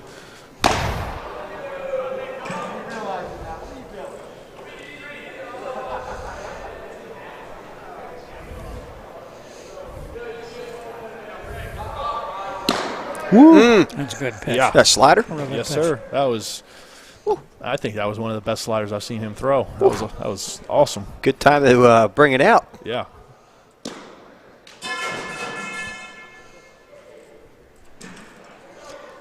Well, I think one of the hardest jobs for you now is going to be, since you have this and you have the gun and everything, is to get these kids to stay within themselves. Yep. Because as soon as you put something like this up or the radar gun, they want to try and throw 90. Oh, yeah. And some of them will never throw 90. Exactly. So you have to teach them how. You have to convince them to stay within yourself and let it happen. Exactly. Like the biggest thing, like what you just said, is something that I've always done too. Like it's hard not to sometimes because you want to always throw harder than you did yesterday or the last time you got on one of these. And I think the biggest thing that kids have to realize, especially when they're younger, is this: all you have to do is just maximize your own potential. Right. You don't have to be something that you're not, because like if you keep trying to be something you're not, you're probably going to be disappointed. And there's nothing wrong with trying to strive to be better every single day. Right. That's exactly what you should be doing. But I think that the best way to put it is all you can do is just try to maximize your own potential. You could see Juckett actually was staying within that range, 84, so he wasn't trying to overthrow, which was nice. So he is staying within himself, and that's good. That's good to see out of the young man. Exactly. I know, like in this type of setting, you want to get up there and throw gas. So I mean, I like how these guys can look like they're staying within themselves, controlling the baseball, throwing 3 pitches for strikes. So I think they're looking pretty awesome. 87 out of the box for this young man. Who is this we have on the mound? We got this is Zach Severino. Oh boy, we got Zach Severino from okay, another PVI guy. Also another kid that's been in our program for a while now. He was there week 1. He's been doing 12, 14 weeks with us, and I mean that is actually the hardest fastballs that we've seen him throw by a few miles an hour. Yeah, he came right out of the gates with 87 and followed it right up in 87. I mean, that's what we want to see out of him. Like, he's a super athletic kid. I really like the way that he moves, and he's starting to get more efficient every day. Like, his changeup's really good, his slider's really good, and his fastball is obviously getting better and better every time he throws. I mean, he's a kid that has, I think, a ton of potential. I know that some of the kids don't want to catch his flat grounds because he throws too hard. Oh.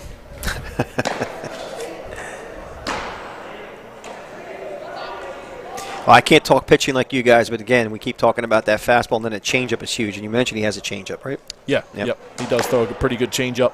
I think that's something that he's been practicing a lot, along with his slider that he's throwing right now.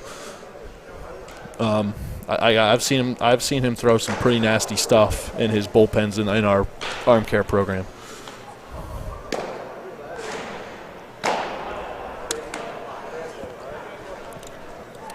I want to see this fastball again. Right. You're asking for it. You're going to bring it right now. Yeah, it looks like it explodes out of his arm. It's exploding. He's moving. Yeah, it does. He is certainly moving. Yeah, 88. Woo-wee. All right. Hey, have a day, Mr. Severino. He's throwing 88 with 15 inches of vertical break and 100% spin efficiency. I mean, okay. You can't ask for much more than that out of him. All right. You can't ask for much more out of him. That's awesome.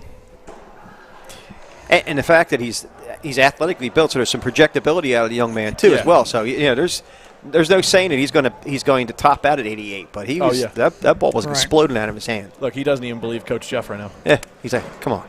Now you did it more than once, Mr. Severino. Yep. He doesn't believe Jeff right now. That's good to see right there. Yeah. He's really happy, and I mean I'm really happy for him too, because he's been working really hard in our program. He's asking questions a lot. He's asking questions on what he needs to do to get better every day, and that's the biggest thing. Coachability, man, that's huge. That talks about being coachable and then projectable at the same time because you're going to continue to work hard. And I guarantee now that he's seen that 88, he's going to start asking even more questions to see what he can do to get 90. Classic case where the Rapsodo will play well to a young man like that. Oh, yeah. Yeah. That's what's good about the technology when the right kid sees those numbers and sees his hard work paying off, because then he's going to want to start working even harder. Jeremy Cheeseman on the mound out of Cherokee. Again, a class of 22 junior, has a 3.3 GPA. And don't forget, they're not brothers, the Cheesemans. No, and we've seen Jeremy, actually. You know, it's pretty funny when I found out there were 2 Cheesemans in this program. I've never known anybody named Cheeseman, but now I know 2 Cheesemans and they aren't even related. Yeah. But this is a kid that I'm actually really excited to see on the Rapsodo, because I was watching him throw live a couple practices ago, and he was just carving the hitters up, like he just putting balls on the black. Good slider, good changeup, good two-seam. So I'm definitely excited to see some of these numbers on the Rapsodo.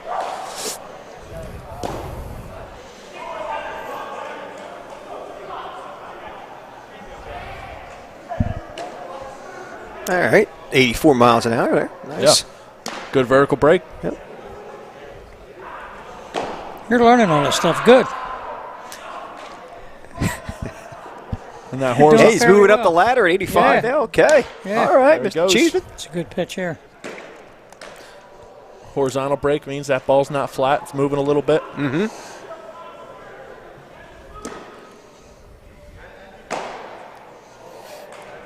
I hope that he throws his two-seam a few times.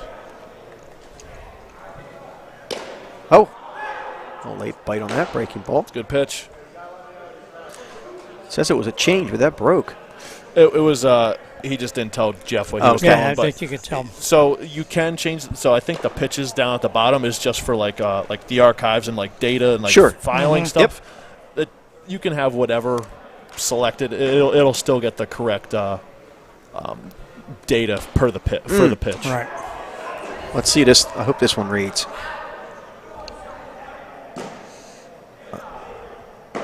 Oh, he cleared it out too soon.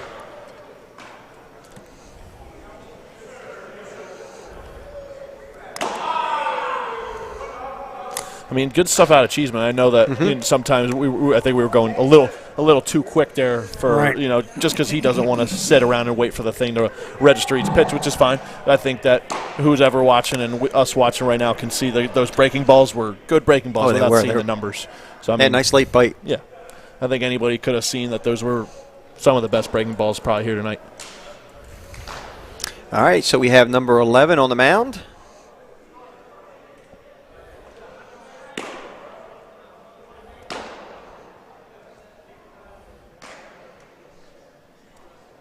And that is Kyle Donafon. This is number 5, though. He's number 11? Okay.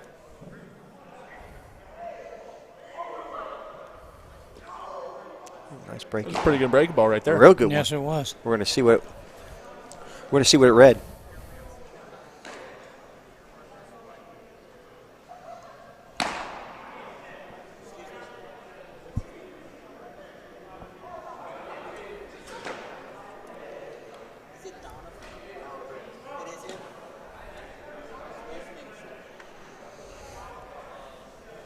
All right, so it's been confirmed it is Kyle Donafon out of St. Joe's Prep. So I know Kyle is actually a newcomer to the combat program. So I don't know too much about Kyle. I know that I've talked to him a few times. I think pretty awesome kid. I haven't seen him pitch much, but I mean, from what I'm seeing in this this bullpen so far, I mean, everything looks pretty solid. Good spin efficiency on that fastball. I like the curveball. It's nice and sharp. Mm-hmm.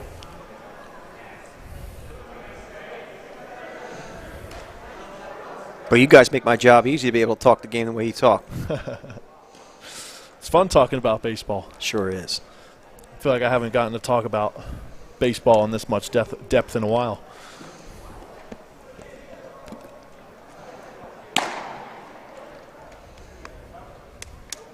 Now, see, here's a kid here, I think.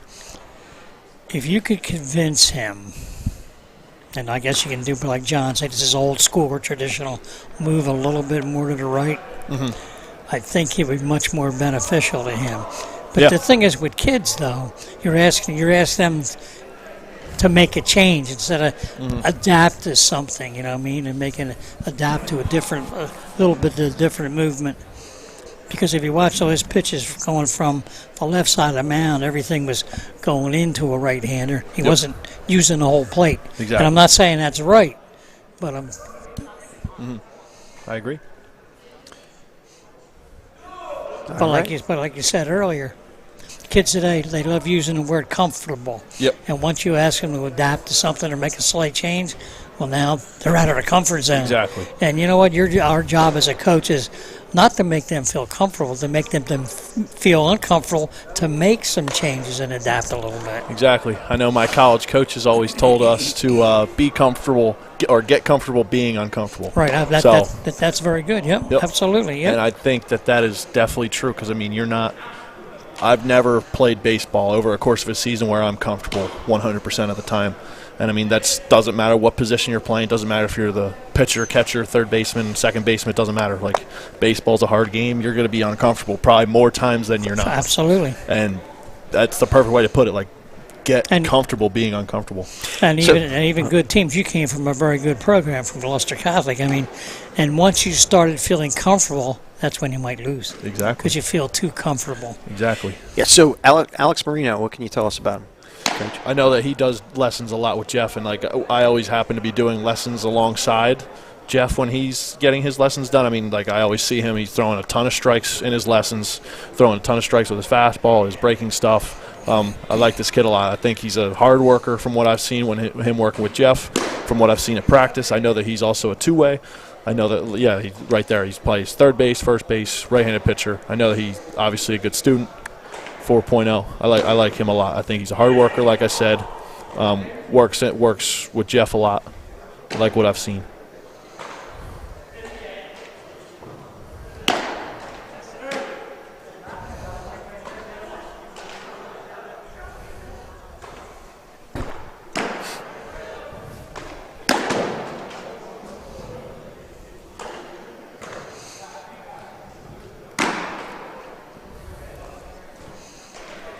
All right, that was Alex Marino.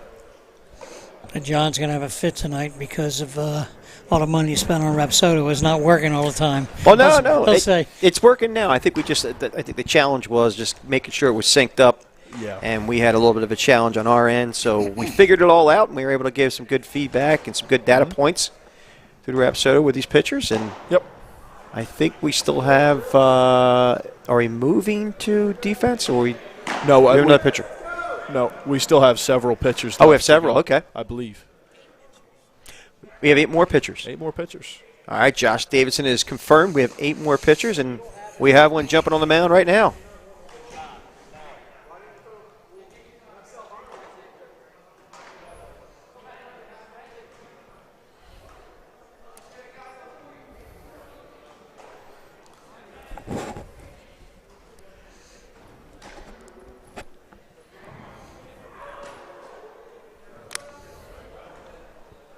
I guess it was supposed to be Tyler Phillips, but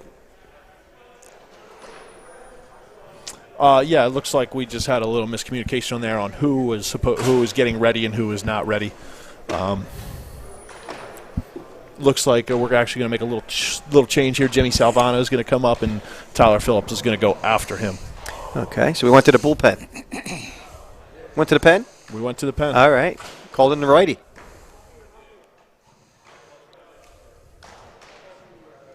Jimmy Salvano, he's another PVI guy. I know we got a ton of PVI guys in this program. Now, Jimmy is, I think, a primarily middle infielder, but I see this kid throw bullpens every weekend when PVI was coming in to practice. And, I mean, he was just throwing 3 or 4 pitches for strikes at will, like both sides of the plate. And I was like, dude, you need to be a pitcher. You need to pitch more because he just throws awesome bullpens. And I think it's funny. I think that position players, when they're primary position players and they hop on the mound, I think they don't have as high expectations of themselves on the mound, so they're able to do it. So not that they don't have high expectations, but they don't get upset when they don't do well on the mound because it's not their primary job, which kind of gives them a little bit more leeway to just be athletic and not care. Well, it looks like Silvano sets high expectations in the classroom with a 4.5 GPA. So the pride of Paul VI, it's pretty darn good. Oh, yeah. Plus, if you give him an opportunity to pitch or an opportunity to throw, he's liable to find another position. Because maybe in college, you come in as a freshman, you might be a third baseman. All of a sudden, coach watches you throw and handle yourself, and you go, you know what, son? You're going to pitch for us. Oh, yeah. There's never anything wrong with having as many tools in the tool belt as possible. I mean, we had two kids at Cumberland one year. One kid was a third baseman. One kid was a catcher. They were both. The catcher was very, very good. Yeah. The pitcher was an average third. I mean, the third baseman was an average third baseman. Was the second year. Coach and I talked to him and said, "Hey, Joe, your future in professional baseball is not catching, even though you're that good. Mm-hmm. It's in pitching," and that's what happened with him. And the same thing with the third baseman. That's awesome.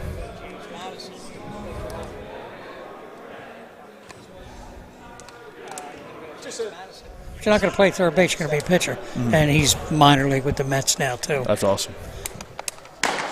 Now, sometimes that's hard for kids to swallow. But when you get their age, hey, what's going to be my future in baseball if I have one? Exactly. All right.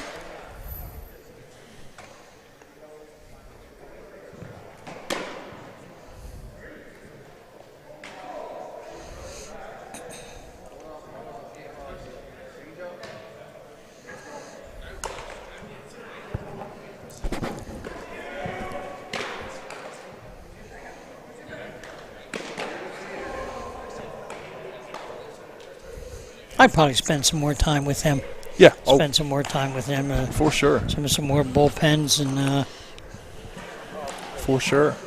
I think that he's a good athlete. So, I mean, I personally think that if the better athlete you are, the better chance that you are have being better on the mound. And I think that goes for everyone. I know us pitchers get a bad rap for being bad athletes, but I think it's the opposite. I'm also biased because I was going to say a little biased, but it's okay. Hey, it's all right. I've been a pitcher only for the last 8 years or something like that, or even longer now. Because I was a PL all 4 years at GC, so I know what you position players say about pitchers. Yeah.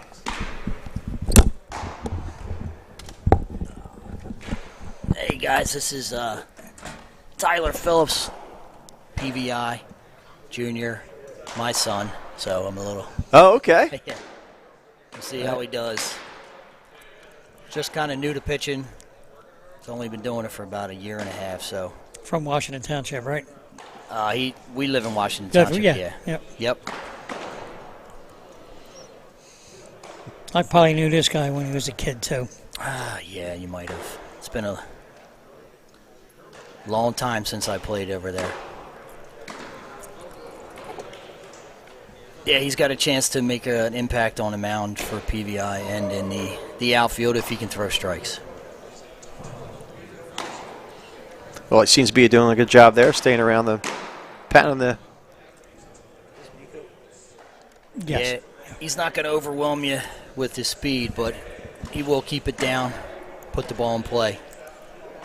Relies on his two-seamer more often than not.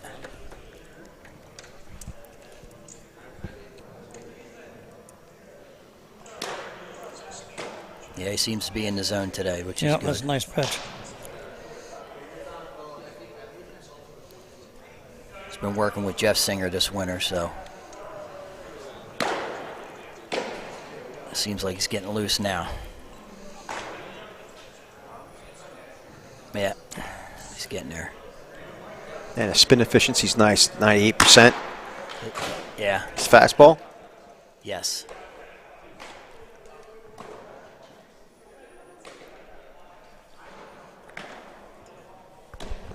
And that pitch he just learned on Saturday, slider.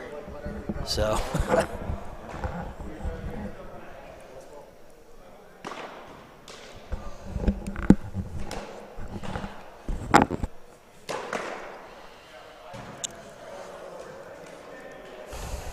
Good student athlete with 3.7 GPA.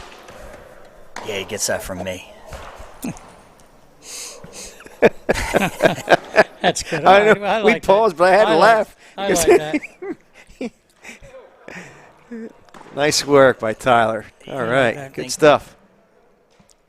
Yeah, not too bad. It's- I think Gavin Kennard, is next. He's another one of the Cubs guys. Just came over.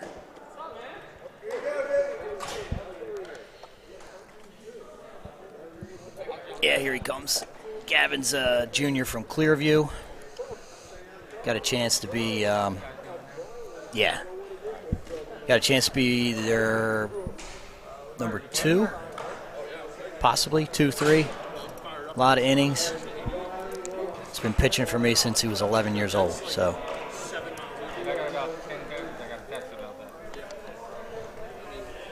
Another young man getting it done in the classroom. Yes. Love to see that. Yep. But you're seeing that a lot here in this program, too, at the same time. So it speaks speaks volumes Yes. of the expectations that you're not only teaching the game, but you're also teaching them to excel in the classroom, and that's huge. Exactly. You get more money through academics than you will on the baseball field. And you know what? That's real important now. I mean, you remember when Dave Gallagher and I were talking about it when Dave first played. I mean, college coaches say, got any talent? Now the first thing he says, is he a student? Is he a student athlete? It's a big difference. Yep, first words out of their mouth. And like are Dan said, winners. you get more money academically than you are going to get baseball-wise. Yeah, Gavin's another two-seam guy. Early contact. Puts the ball in play. Defense is always ready behind him. He'll usually pound his own also. It's got some decent run on it. Yes, Some I saw that, some yeah. nice Nice. run on it. Yes. Nice tail. Yeah, we're working on a two-seamer, front door to lefties. He throws a slider and a changeup. But yeah, he's a real good kid. Tough competitor. Moment's never too big for him.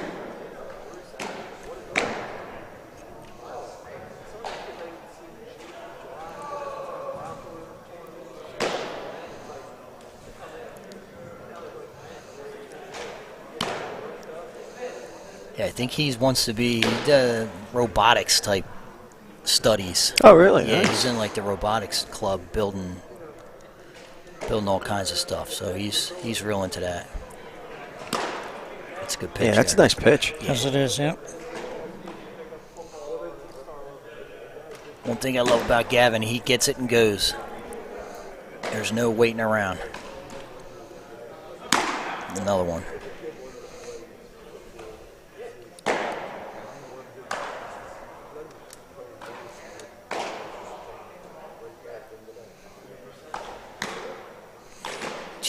Oh, this is probably one of the two positions on the baseball field where you have to love it, pitching and catching. I mean, if you really don't want to do it, there's no sense in doing it. Nope. No. Now, Gavin's listed as an infielder. Where does any primary position he plays in the infield? Corner. It's Corner corners? infielder. Both yeah. corners. Okay. Yeah. Both corners, obviously, or no? Does he Yes. play first? Okay. Yep. He plays first and third. Okay. That was a good pitch right there. That was a real good Yeah. pitch. Yeah. He makes a living down in his own. He's going to be. Watch out for his name this spring. He's going to be a major part of Clearview's success. Good. Awesome. Good stuff. All right, guys. That's all for my Cubs, guys. Only Okay. have 2 pitchers, All right. Well, appreciate Thanks, you guys. jumping in. Thanks. No, thank Appreciate you. it. Thanks Thank for you. coming in. Yep. It was nice seeing you again after 30 years. Thanks, DM. Thank you. All right. Well, we have All right, what do we got going on here? Come on, have a seat. Join us, please. All right, who do we have coming up now? Josh, do we know? Oh, I got another Cub. Another Cubby in the house. Is it a cubby? No. No, I'm sorry. It's all this red and royal blue running around this place. Oh, boy. This must be Jake Cheeseman. No, this No, is that's not Jake. Cheeseman. This is what was the name again? Jake's out of Kings. This is Wish. It's not the Italian kid. It's Wishanowski. What a new What's new? Yeah, Yeah. Schwatansky. Swatansky. There it is. Wait, There it is. Washington Township kid. All right. That a guy. I remember him from the nice swing that he had here earlier on when we were hitting. Yeah. 3.6 GBA. Getting it done.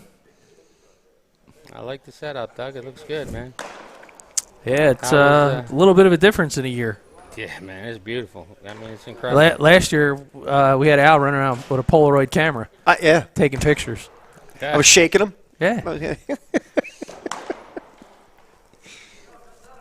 How'd you change your angle on the pitches? Just hold the camera away. That's it. That's what I did. Yeah, it looked like a bad Batman episode. We got a lot of coaches watching right now, Doug, getting a lot of text messages from the guys. A lot of coaches out there, really enjoying it, getting a chance to see all these guys. They've been texting me. We got our boy JT Kroger. He was just texting me a little bit ago, too. Krogs. Yeah. Can't wait to see him with baseball season getting fired up. So, yeah, I'm getting texts. Coaches are texting right now. Ask Kroger if he wants to work the Princeton camp again. Yeah. It's hard to get him to turn it down anytime he gets around a baseball field. Oh, man. Paradise for that guy. Baseball. Guy loves talking baseball. Oh, yes, he does. He and I have conversed on the phone, just pick up, talk about like a rule. Next thing you know, it's like you look up and an hour's gone by. Absolutely. So, Switansky. He looks good up here. Yeah, he does, man. Wiry frame. Wiry frame, yep. Yes, I believe he is a 21. He's one of the kids that came over. Yeah. Well, that's the interesting part. We're seeing a decent amount because of the recruiting cycle, how it's changed over the last year. I mean, you still have some quality guys that can help a lot of rosters out that are still available. Yeah, no, there's absolutely a lot of guys still out there. These are guys that age-wise they're 17U, but class-wise they're 21s. And we talk about it all the time with the way recruiting is right now.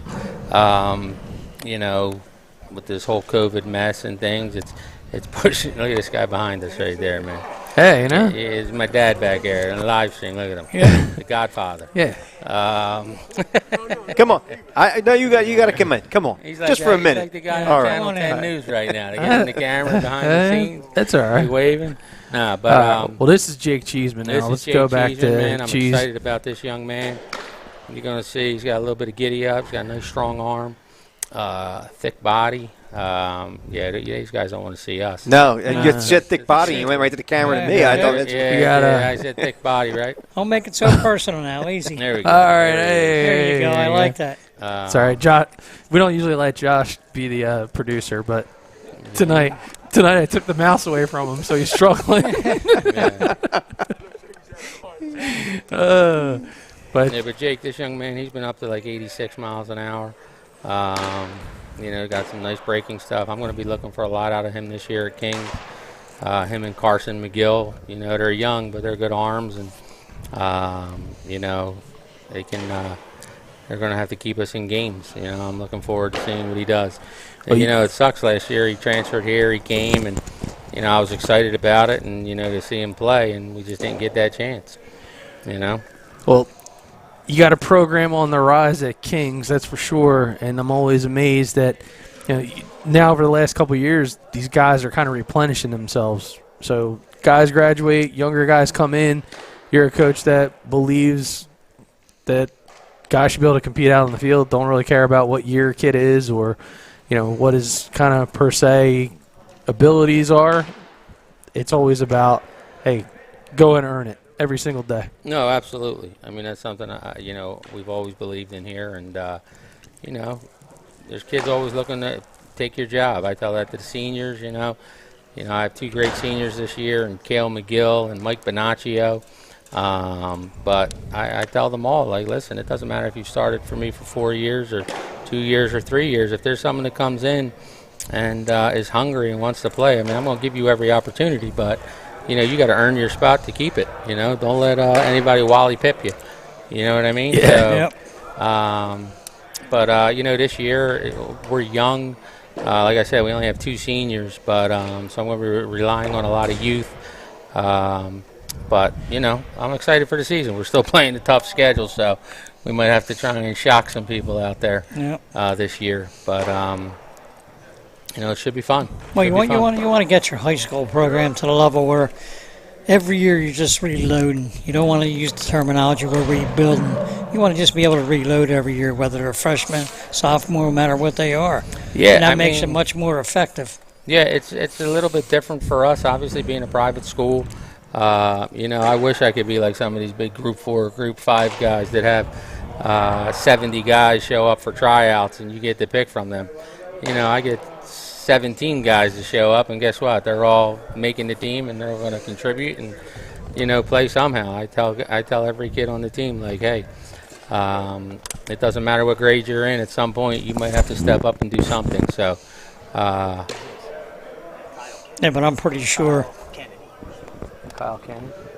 Yeah, so I'm pretty sure you're the kind of coach you'd rather have 17 kids that want to be around you, that want to play for you. Absolutely. You want to have those kind of kids in your program. Absolutely.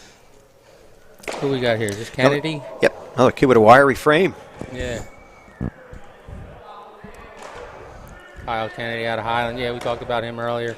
Another DJ Gore guy. Yeah, good frame, good extension. I mean, nice break absolutely. there. Yeah. I mean, the one thing, going back to the Kings thing, which is, great about it, is, like you said, having 16 guys that want to play. I mean, everybody that has worked with them in the past is just, they enjoy working with them because the kids are hungry, they want to learn. I'm excited to be a part of Kings. I mean, it's a high school that's been open since day one in September this year. No COVID cases and stuff like that. And, they did things the right way. And it's great seeing all these kids here every day. I know it helped my daughter. She's happy again. I know last year it was tough, and a lot of these kids are dealing with that, with, being home all the time and doing classes online. But they need the social piece, and that's what I love about Kings. And then obviously they get to come practice in here. It's not many schools that have this attached to it. You don't have to walk too far. Yeah, that's for sure. You can come take BP on your lunch break or your study hall. So, the kids love it. So we're looking to continue growing and building the program, and we're going to keep playing the teams we play. And hey, however it shakes out, it shakes out. We'll take our lumps sometimes, but hopefully sometimes we'll shock people like we did a couple years ago. But you know what? You provided the kids or the players, too, with the opportunity to turn something really negative into something positive. I mean, you read a lot of stuff in the paper. Oh, I missed my prom. I missed this. I missed that. And a real negative. These kids have a place to come to be positive on a daily basis, which makes things just a little bit more efficient to deal with. Absolutely. Absolutely. I really like Kennedy here, man. Nice, like you said, nice wiry frame. Long. Just has to get a longer shirt so it stays tucked in. Yeah, right. So, but yeah, these kids, they've been enjoying, the workouts, the winter workouts, getting in here, getting their work in. It's been great. When it's inside, you really have to make it worthwhile on a daily basis. It gets boring real quick. No, absolutely. I remember going to college level, man, 5 or 6 weeks inside. You couldn't wait to get outside. No, I can't wait to get outside. Tomorrow I plan on being outside, so it's going to be 70 tomorrow. We have a team practicing outside tonight. I'm glad they can finally get back out there. Who we got here? Patrizzi? This guy loves it. He wants to be a pitcher so bad. Yeah, good luck with that happening. I love Coach. Stops that right here. 83. I mean, he has been up to 85. I've seen him throw 85, and I will say that he does have a nasty curveball. I've used him as a closer in some tournaments and games and stuff like that. But he wants to be a pitcher sometimes. Yep. He's spinning it though. 2,000 spin rate. Yeah, inefficient. What color is the paint that he used for that jersey application? He is ripped up, man. My boy has been working out. Yeah. Well, I will say that. He's one of those guys that when the fall season ended and he got in the gym in December and January, one day he came in, I was like, dude, what? Have you been living in the gym? Like, he got really big, put on some pounds, and I know the coaches at Lehigh are excited about him coming there. There he goes. He's throwing that curveball. Oh, he's a fastball right here. Well, that's why he's not pitching. He's having a good time with it. He's smiling ear to ear, and he keeps looking over his shoulder Murphy and Singer for approval. Those guys look like a couple of American Idol judges right now for pitching. You throw that curveball yet? Thank you, Dom. And apparently Dom's not listening to anything. Nah, nothing at all. No, nothing. There it is. He's got a nasty curveball. Yeah.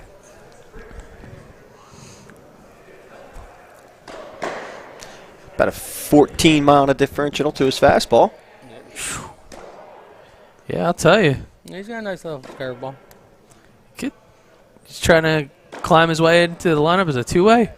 Is that what he's trying to do? He might be a closer at Cherokee. Yeah, that's very true. Patrizzi's only a junior. That's hard. That's hard for me to believe. So we saw him last year as a sophomore. Kid. Yeah. Yeah, he's pound for pound one of my favorite guys to watch. Fastball down the middle. Yep. Yeah, good personality too. Sometimes I'm going to slap him in the head, but he's got a great personality. All right, Mr. Scanzano is headed out. The godfather of Scanzano combat baseball. Good to see him. That last fastball was 80. He's getting inducted to Southern High School's Hall of Fame. Oh, is he? Awesome. Southern High School Hall of Fame, man. Congratulations. He busted out before we could give him some love. Yeah, we're excited. He's excited about that. I mean, I still hear stories about him. All right, so looks like going to be Alec Baltz jumping on the mound. The Shawnee Renegade. You mean Patrizzi? Oh, he's saying he should be. So This is Waltz. I mean, Baltz. Baltz. Yeah, so Baltz Jumps out with 86 mile an hour right off the giddy up. Well, he hit 100 in his exit velo when he was swinging a bat, so, I mean, why not? Hey, shoulders on this guy. Good grief. Yeah, He's a big boy. He's a machine. Give a shout out to our guy Kevin Walsh. I don't know if you remember Kevin Yeah. Walsh. He's a pitching coach for the Milwaukee Brewers right now. He just texted, "Hey, watching online. Hey, man. Everything looks great. He loves the Rapsodo. So if you're out there, Kev, Yeah, man. I hope you're doing well, buddy."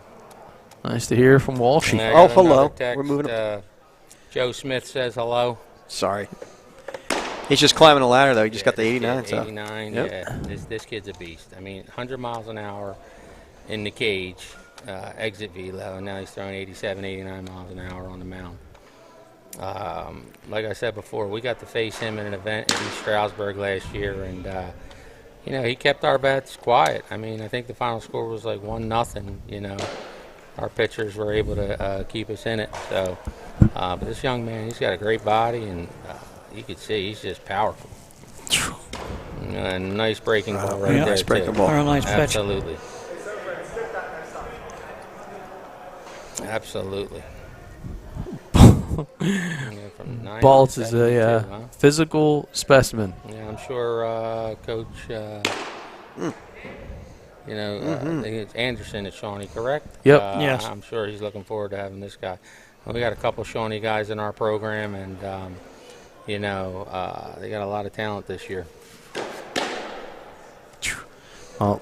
We got to get you guys back for our 23s and 24s. I mean, we're going to have to do another night for them because we got a lot of arms in those classes, too. I mean, a lot of players. We obviously a couple guys Lucarelli and Owens, the lefty pitcher, and those guys are up and coming kids. We got a lot of good players on our 24 team.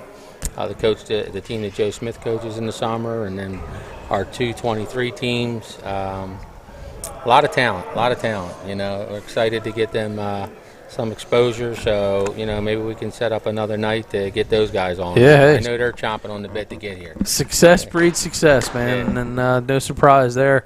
I mean, when we saw the roster that came across for the program, I was just like, wow. I mean, there are, and not just the amount of teams, but more importantly, the names of the players that are on those teams. And Coach Ryder, he had mentioned earlier that you're not gonna have to recruit players when they actually understand what the program is about. The guys that have moved on in the last couple of years, that's kind of the resume for Scanzano baseball.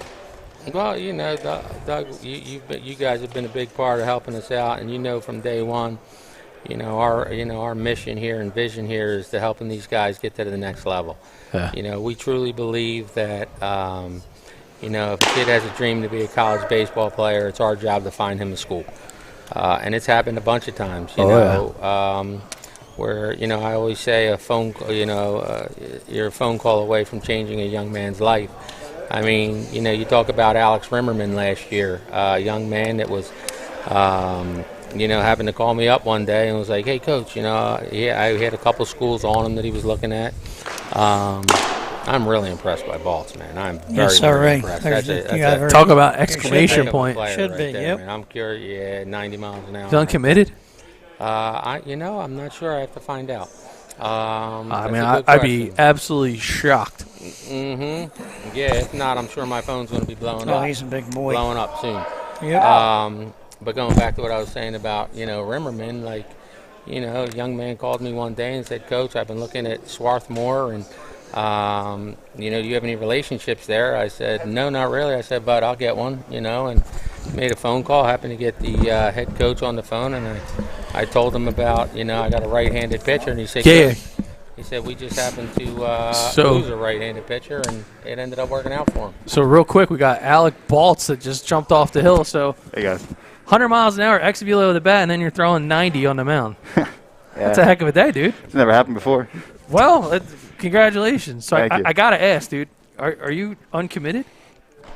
Right now, I'm committed to Jefferson and Philly. Awesome. Okay, cool. I just wanted to make sure, because when I saw that kind of stuff, I was like, if you still aren't, I was like, not for long. So we're going to talk with Alec a little bit, but we're going to switch up here. Got another teammate who's on the hill. And you got Simplicio here. He's one of your guys, Doug. You've Yeah. seen a couple times. Big Nick. Yeah, Nick. He's actually going to be a 23. So Yeah, that was breaking news for me today. So yeah, well, he's going to do Simplicio that. He's going to do that bridge year. hitting the reset button, which quite a few guys are. Yep. So Alec, man, you're looking good, dude. So Thank you. you're going to be sitting there in the middle of that lineup, I would think, at Shawnee this year. Yeah, I mean, I hope so. We got a lot of young guys coming up who can really swing it, and I'm really excited for the year. That's cool, man. Well, I'm pretty pumped up for you.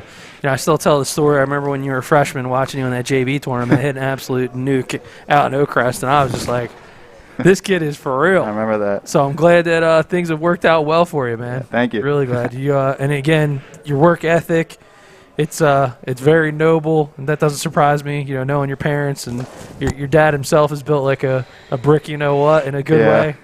So I've gained a few LBs this year too. So. Okay, well, it looks good, man. You're wearing it well. I just wanted to get a chance to kind of talk to you a little bit. But Sulpizio from Bishop Eustis, their coach, he's got some nasty off-speed stuff. Is catching my eye. He's got a nice curveball. Nice curveball. Been up to 88. I think he's touched 89. I'm not sure. But that was a nice off-speed pitch right there. That's awesome, man. I think sharp. It is. I mean, Bishop Eustis, man. They're loaded with pitching this year again. Yeah. Trope's always got talent. He's got a stable over there. Yeah. So, Alec, where are you going to be playing in the field this year? I think we're switching out between third and short. Okay. We got Nick Tamboro, who's another senior. Yeah. He's going to be on the mound, playing some third base too. He's got a nice bat. I mean, we got a lot of young infielders too. Nick O'Brien's going to Penn. All right. He might be taking some reps for me this year, but that's fine. Hey, man. All props to him. Success breeds success. It's just how it works. Yeah, I'm excited. Cool. It's going to be a fun year. Just happy to get a senior year. Yeah. You're not kidding. After last year, I got a snap of a finger going. But it's really good stuff. Well, listen, man, I want to wish you the best. Wanted to get a couple minutes and make sure you got some appropriate love because you earned it. So, again, Alec Baltz, 100-mile-an-hour ex-velo with the bat and 90 miles an hour on the mound, headed to Jefferson University. So we'll see you for the Renegades this season, man. Thank you. All right, bud. Take it easy. Go, Shawnee. There it is. Good job, big guy. Oh, all right, you got it. How'd that work out? Yeah. So Pizio, man. Yeah, he's golly, he's just picking up where he left off from what we saw him in the summer. Yeah, I talked to a couple schools about him after that PBR event a couple weeks ago. We sat down and talked, and he's getting a lot of attention. Yeah. And I know he's a standout PBR New Jersey, TJ Hunt, I'd almost guarantee he's watching because he knows he always finds some diamonds down here with you. TJ, that's our man. Scanzano. Yeah, great guy. We have a great relationship with him. I mean, he does a wonderful job. I think partnering with you guys was the best move that they can make, because it took everything to a whole nother level with you. Yeah. No, hey, listen, I can't say anything differently there. It's been a win-win for everybody. Yeah. I mean, as a matter of fact, if I remember correctly, you guys met here at the one event, right? Very true. We did. We were doing the event here, and we ended up, he came down and stuff, and the rest is history, right? Yeah. Matter of fact, we were talking last night, and he said that he's going to participate in the Coaches versus Cancer Classic that'll be down there the next to last weekend in April, and then we were talking about the Thank You Classic, which is something that you're participating in over at Kings Christian, and holy cow, those some serious matchups. So Billy Gore, I'm sure he's probably out there too. He's hit me up. Doing a great job with that. You guys are going to be. We'll be at Walt Nagorski Field. Cool. I love it. I love it. We knew that field very well. Yes. We got it set up for you guys. It's going to be in really good shape. I think we're playing Delsey, so I get to play my good friend Joe Smith. Yeah. This year, at least I get him to come to us this year. So I look forward to playing him a little bit because I own one from. All right. It looks like we got a left-handed pitcher. This is not Brett Kane. This is This is. We got to switch our BB. We're going to have to switch our camera around. We didn't know about the lefty here, Coach. Oh, yeah. Hey, Jeff, tell him to hold on a second. They got to switch the camera. He's the last one, right? He's our last Just take that off. They just got to switch it up for the lefties. And real time. Yeah, this is BB. He's new to the program. I don't know if he should. Let me just see real quick. Yeah, man. He's another real nice pitcher. Wait till you see him from a lefty standpoint. So, I can't wait to see him actually on the Rapsodo. Yeah, this young man just joined our program, 6'4", lefty, goes to Triton High School. Yeah, so he's going to be holding it down for the Mustangs. Wouldn't be surprised if he's not at the very top of the rotation. Yeah, absolutely. I've seen him throw a bit on the summer circuit, and he doesn't disappoint. Yeah, he comes here and right. he gets a lot of these guys get lessons with our guys, whether it be Murphy, Singer, or Gunner and Stonus and those guys. But I know that Hey Charles, pan left. He's been working with Murphy, and John came to us and like, hey man, this good. This kid's a beast. He's a lefty. Look at his size. He's looking for a team. So I was like, yeah, I got no problems. Come on over. He came in. He worked with us. We got to get him some new pants, though. Well, that's the guy that that he's benefited from a little bit of time off there. We see that a lot with these guys. Yeah. Well, actually, I just gave him those pants because he came in. He got his signals mixed up, so he had shorts. He didn't have pants on. So I said, let me get you a pair of pants. He told me his size, I guess. He needs to update his resume there with the size. Yeah.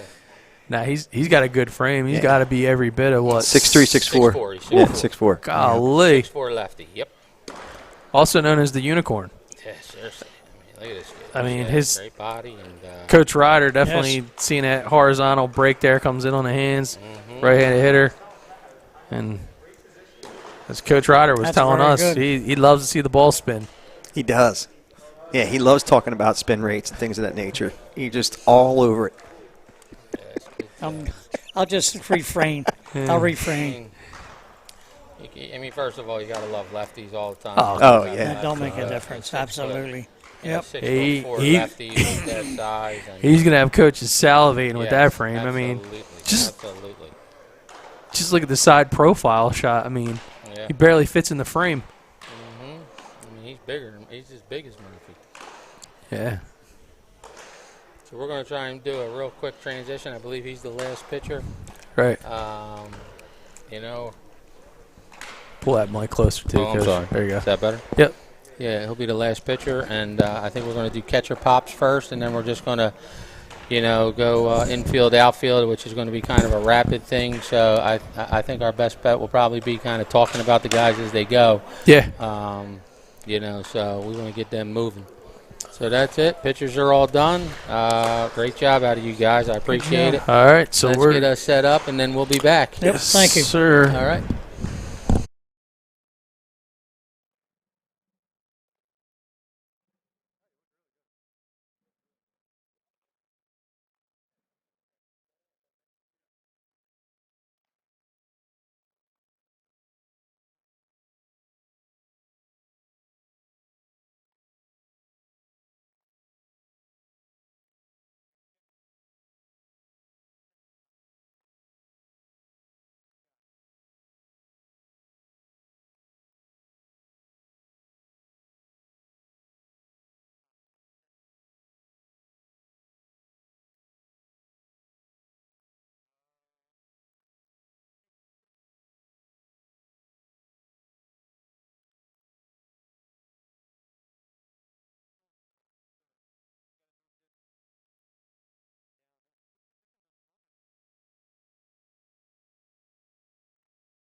All right, and just like that, we are back.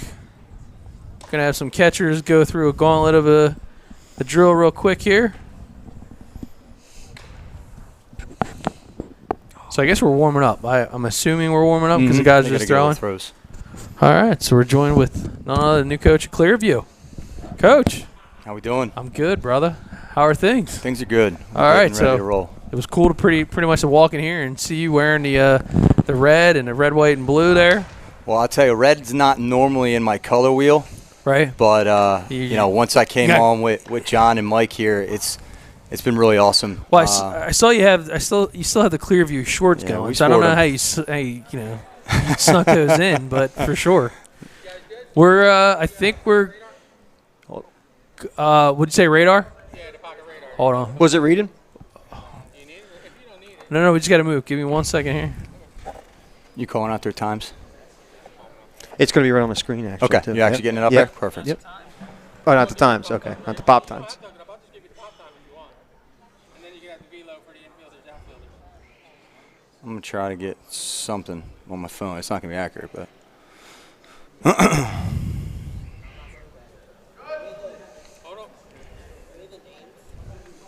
Yeah, you have FIFAs and FIFAs and Sovereign.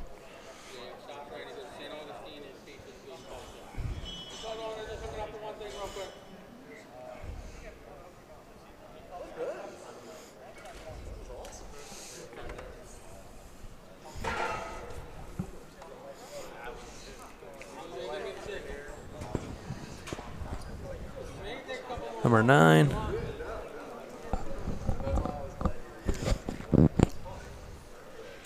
All right, so it is go time. Go time with Demetrius Fifas at a Paul of 6. Yeah, I don't know too much about Demetrius yet. I know that he's been working hard here.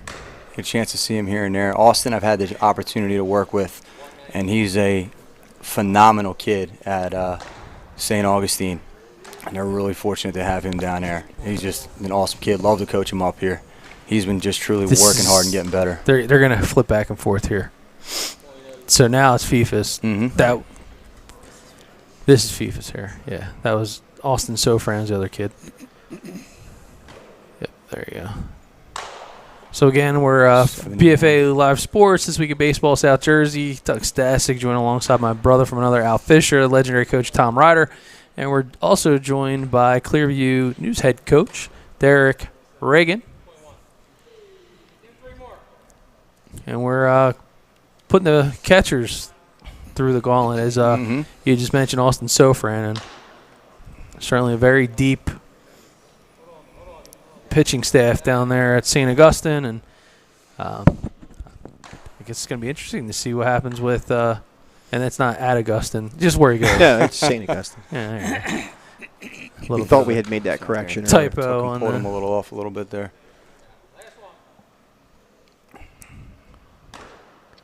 Nice shoot here. As you kind of get the side by side of them throwing down the. He's really trying to get aggressive with his body, and we've been working on that a lot. He's been getting stronger, man. Oh, that's a good shot right on the bag there. Nice job.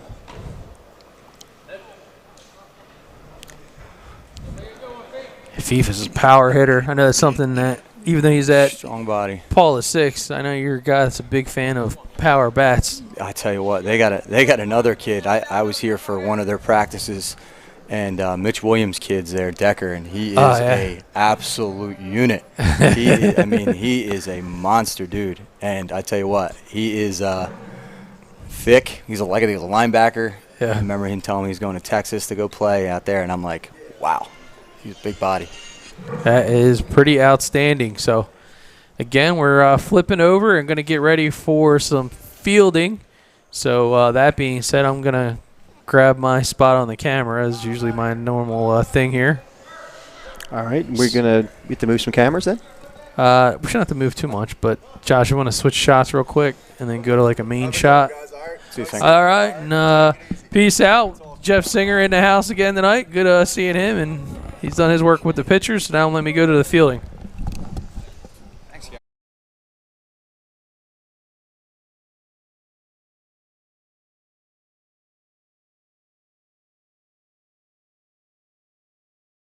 one of our stops, and I'm going to go grab the camera.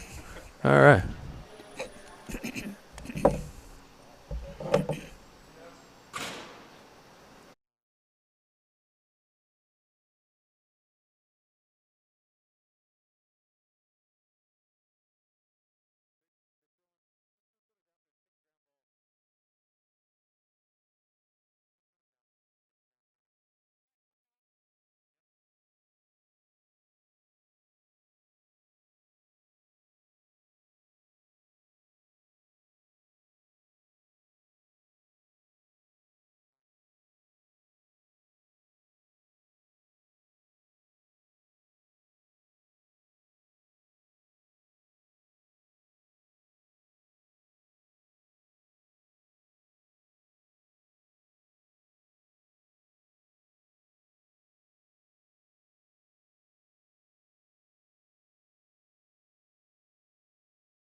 All right, we're back here at Scanzano Sports Center here in Cherry Hill, New Jersey for the Scanzano Combat Baseball Winter Workouts.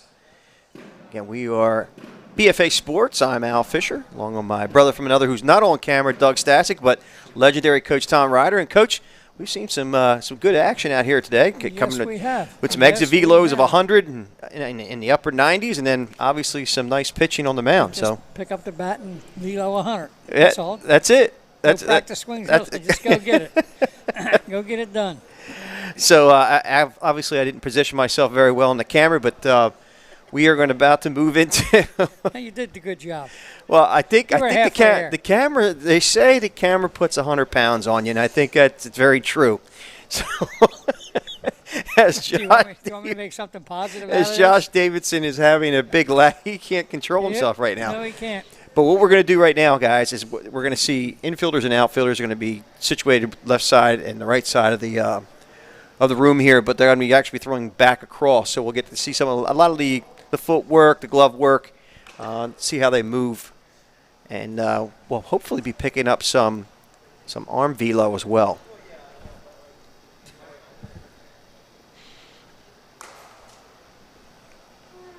Josh, you don't believe that the camera puts 100 pounds on you? I don't think he's believing you. He's not believing you. He's not. Oh, he's saying, it's real. It's real, not Memorex.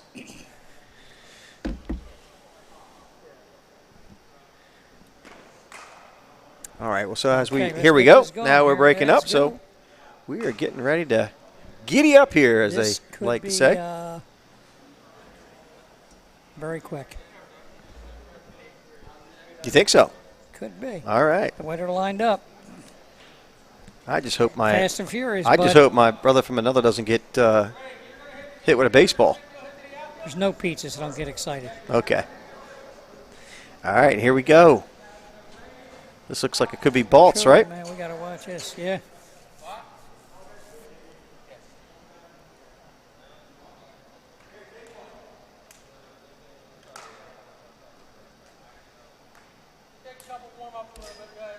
All right, we got Alec Baltz, who's done well on the. Oh, we're just doing. We're going back and forth.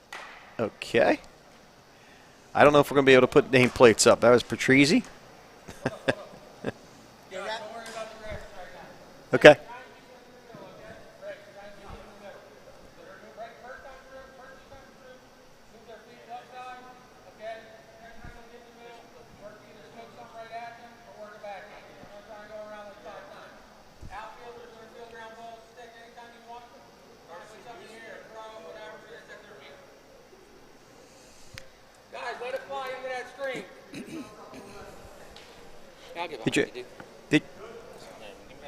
Yeah.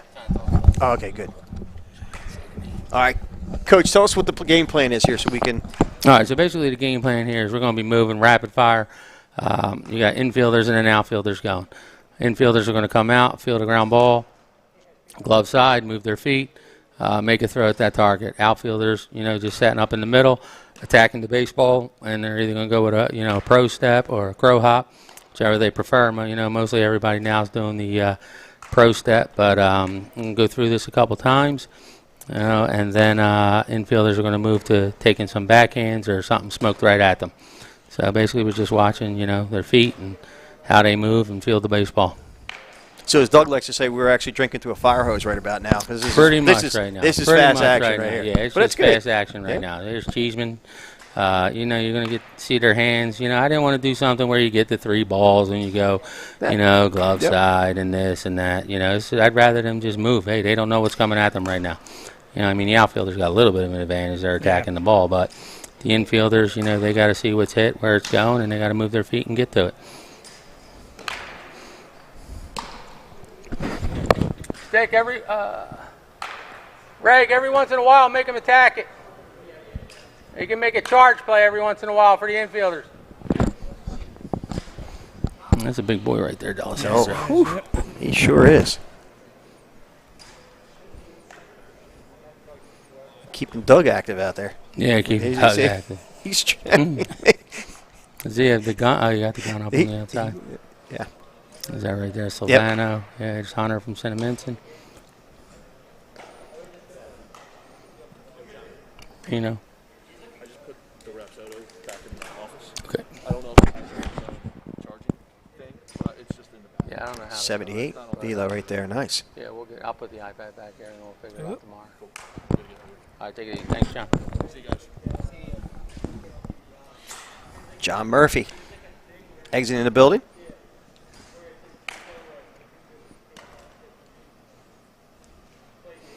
Yeah, very excited about how the pitchers look today. Oh, Absolutely. Look great. it's good stuff.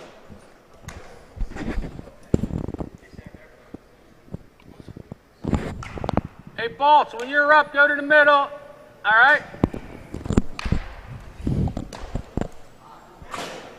That Phillips right there.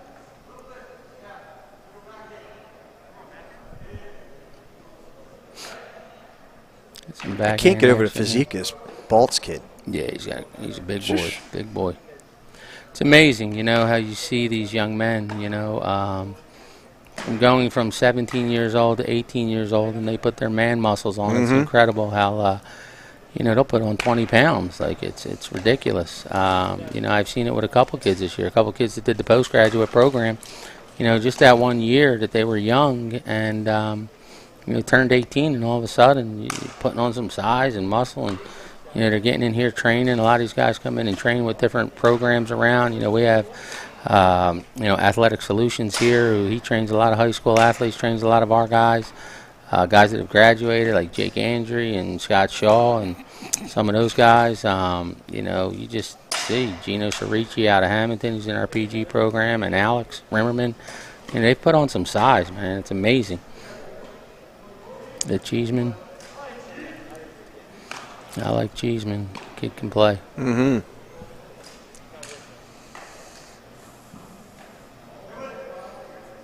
believe we saw him recently at the PBR event. Yeah, he was at the PBR, yes. Sure absolutely. was. Did really well.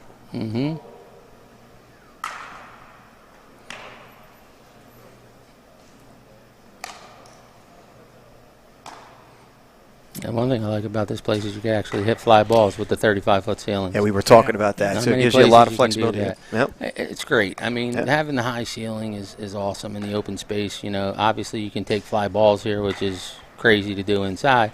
But the pitchers love it because they can literally long toss. Like, they can really let it fly. And, you see these pro guys come in here and they'll long toss in here all the time.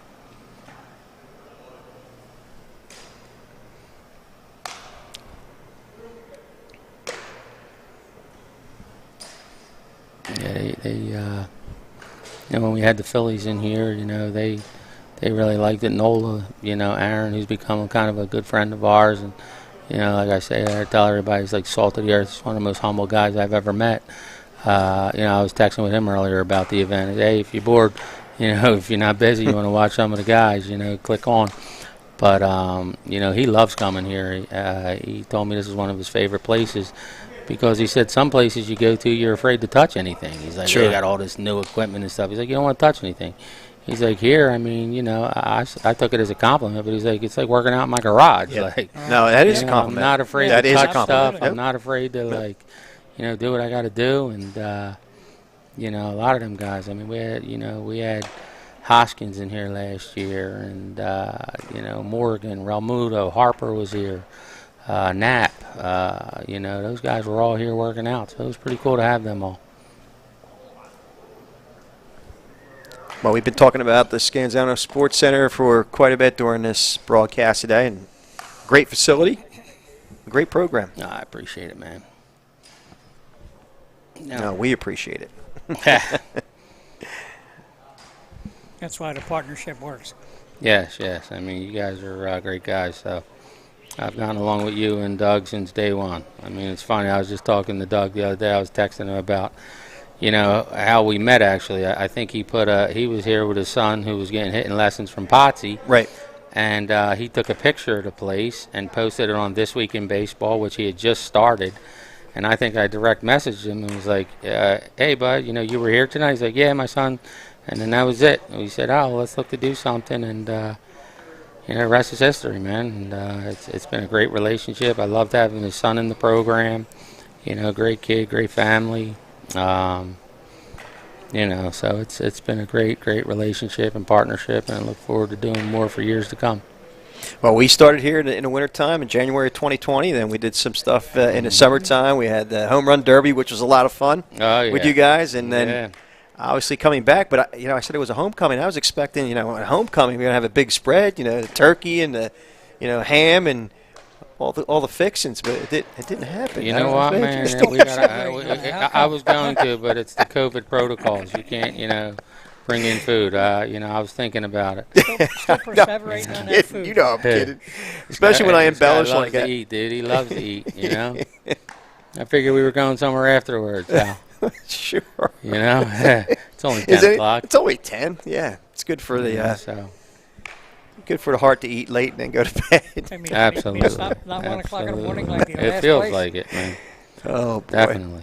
We've known some late nights. It's all good, though. But It's been great. This has been great. The best thing about you guys is, and I think why our relationship has been so good, is you guys truly care about these young men, helping these young men. And that's always been, your vision from day one when you told me about what you guys were doing. You just, I remember Doug saying, like, we just want to help young men get, noticed and get some, recognition and exposure. And, no one knew what was getting ready to happen, and it was perfect timing. Like, not a lot of good things came out of this whole COVID situation, but one of the good things was everything you guys are doing to help these young men get exposure in a tough time. So, again, that's why we love partnering with you guys, because it's the same vision. It's not about, us and growing the business or making money, and obviously there is a business side to everything, but the number one goal is helping these young men achieve their dreams and their goals of playing at the next level, and it's not just about them either. I mean, it's the young guys. I mean, we have 8, 9, 10, 11, 12-year-old teams that these young men love it. They love coming in here and watching these older guys practice and getting a chance to see guys like Nola and Hoskins and Singer and these guys in here. So, it's been great. It's been really, really good, and we've been blessed to be able to do this. So, we thank King's Christian for allowing us to partner with them, and, it's been wonderful. Yeah, we're all good, guys, right? Yep. Oh, this is it? We're wrapping up? All right. Well, unless you want to go take some ground balls out? No, unless you want to create a comedy show here, and No, we saw these guys job, hit fellas. before. No. Yeah, well, there's actually a video of us on the track, man.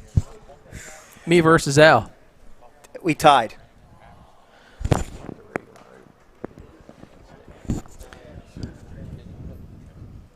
Yeah. So as we're closing things out here, I mean, who else to bring in but Mr. Personality himself? Yeah, the closer. It's Dom Patrizi. I don't believe it. Patrizi. What's up, My guys? God, What's up? man. What's up, big guy? Did you leave your luggage outside, or what happened there? Nah, I got it. Okay, all right. So, dude, man, you're looking good. I mean, we saw you in the summer, but man, oh man, I got to tell you, I was impressed. I was impressed with your pitching. Thank you. So, not something we would have anticipated seeing, but it seems like you're. I mean, I know you're pretty lighthearted, like to have a good time, but dude, Yeah. you seem to be pretty intense about the thing. Yeah, it's pretty fun. I just do it, mess around, have a little fun with the guys, see how hard I could throw. All right. Well, you were zipping tonight, man. I think you're 88. Is that what we saw him hit? We did. 88. Yeah, Yeah. dude, that's insane. Pretty good. Yeah. Not bad. Not bad Yeah, for a not guy bad. that's So how are things? They're going all right. Yeah. How are you doing?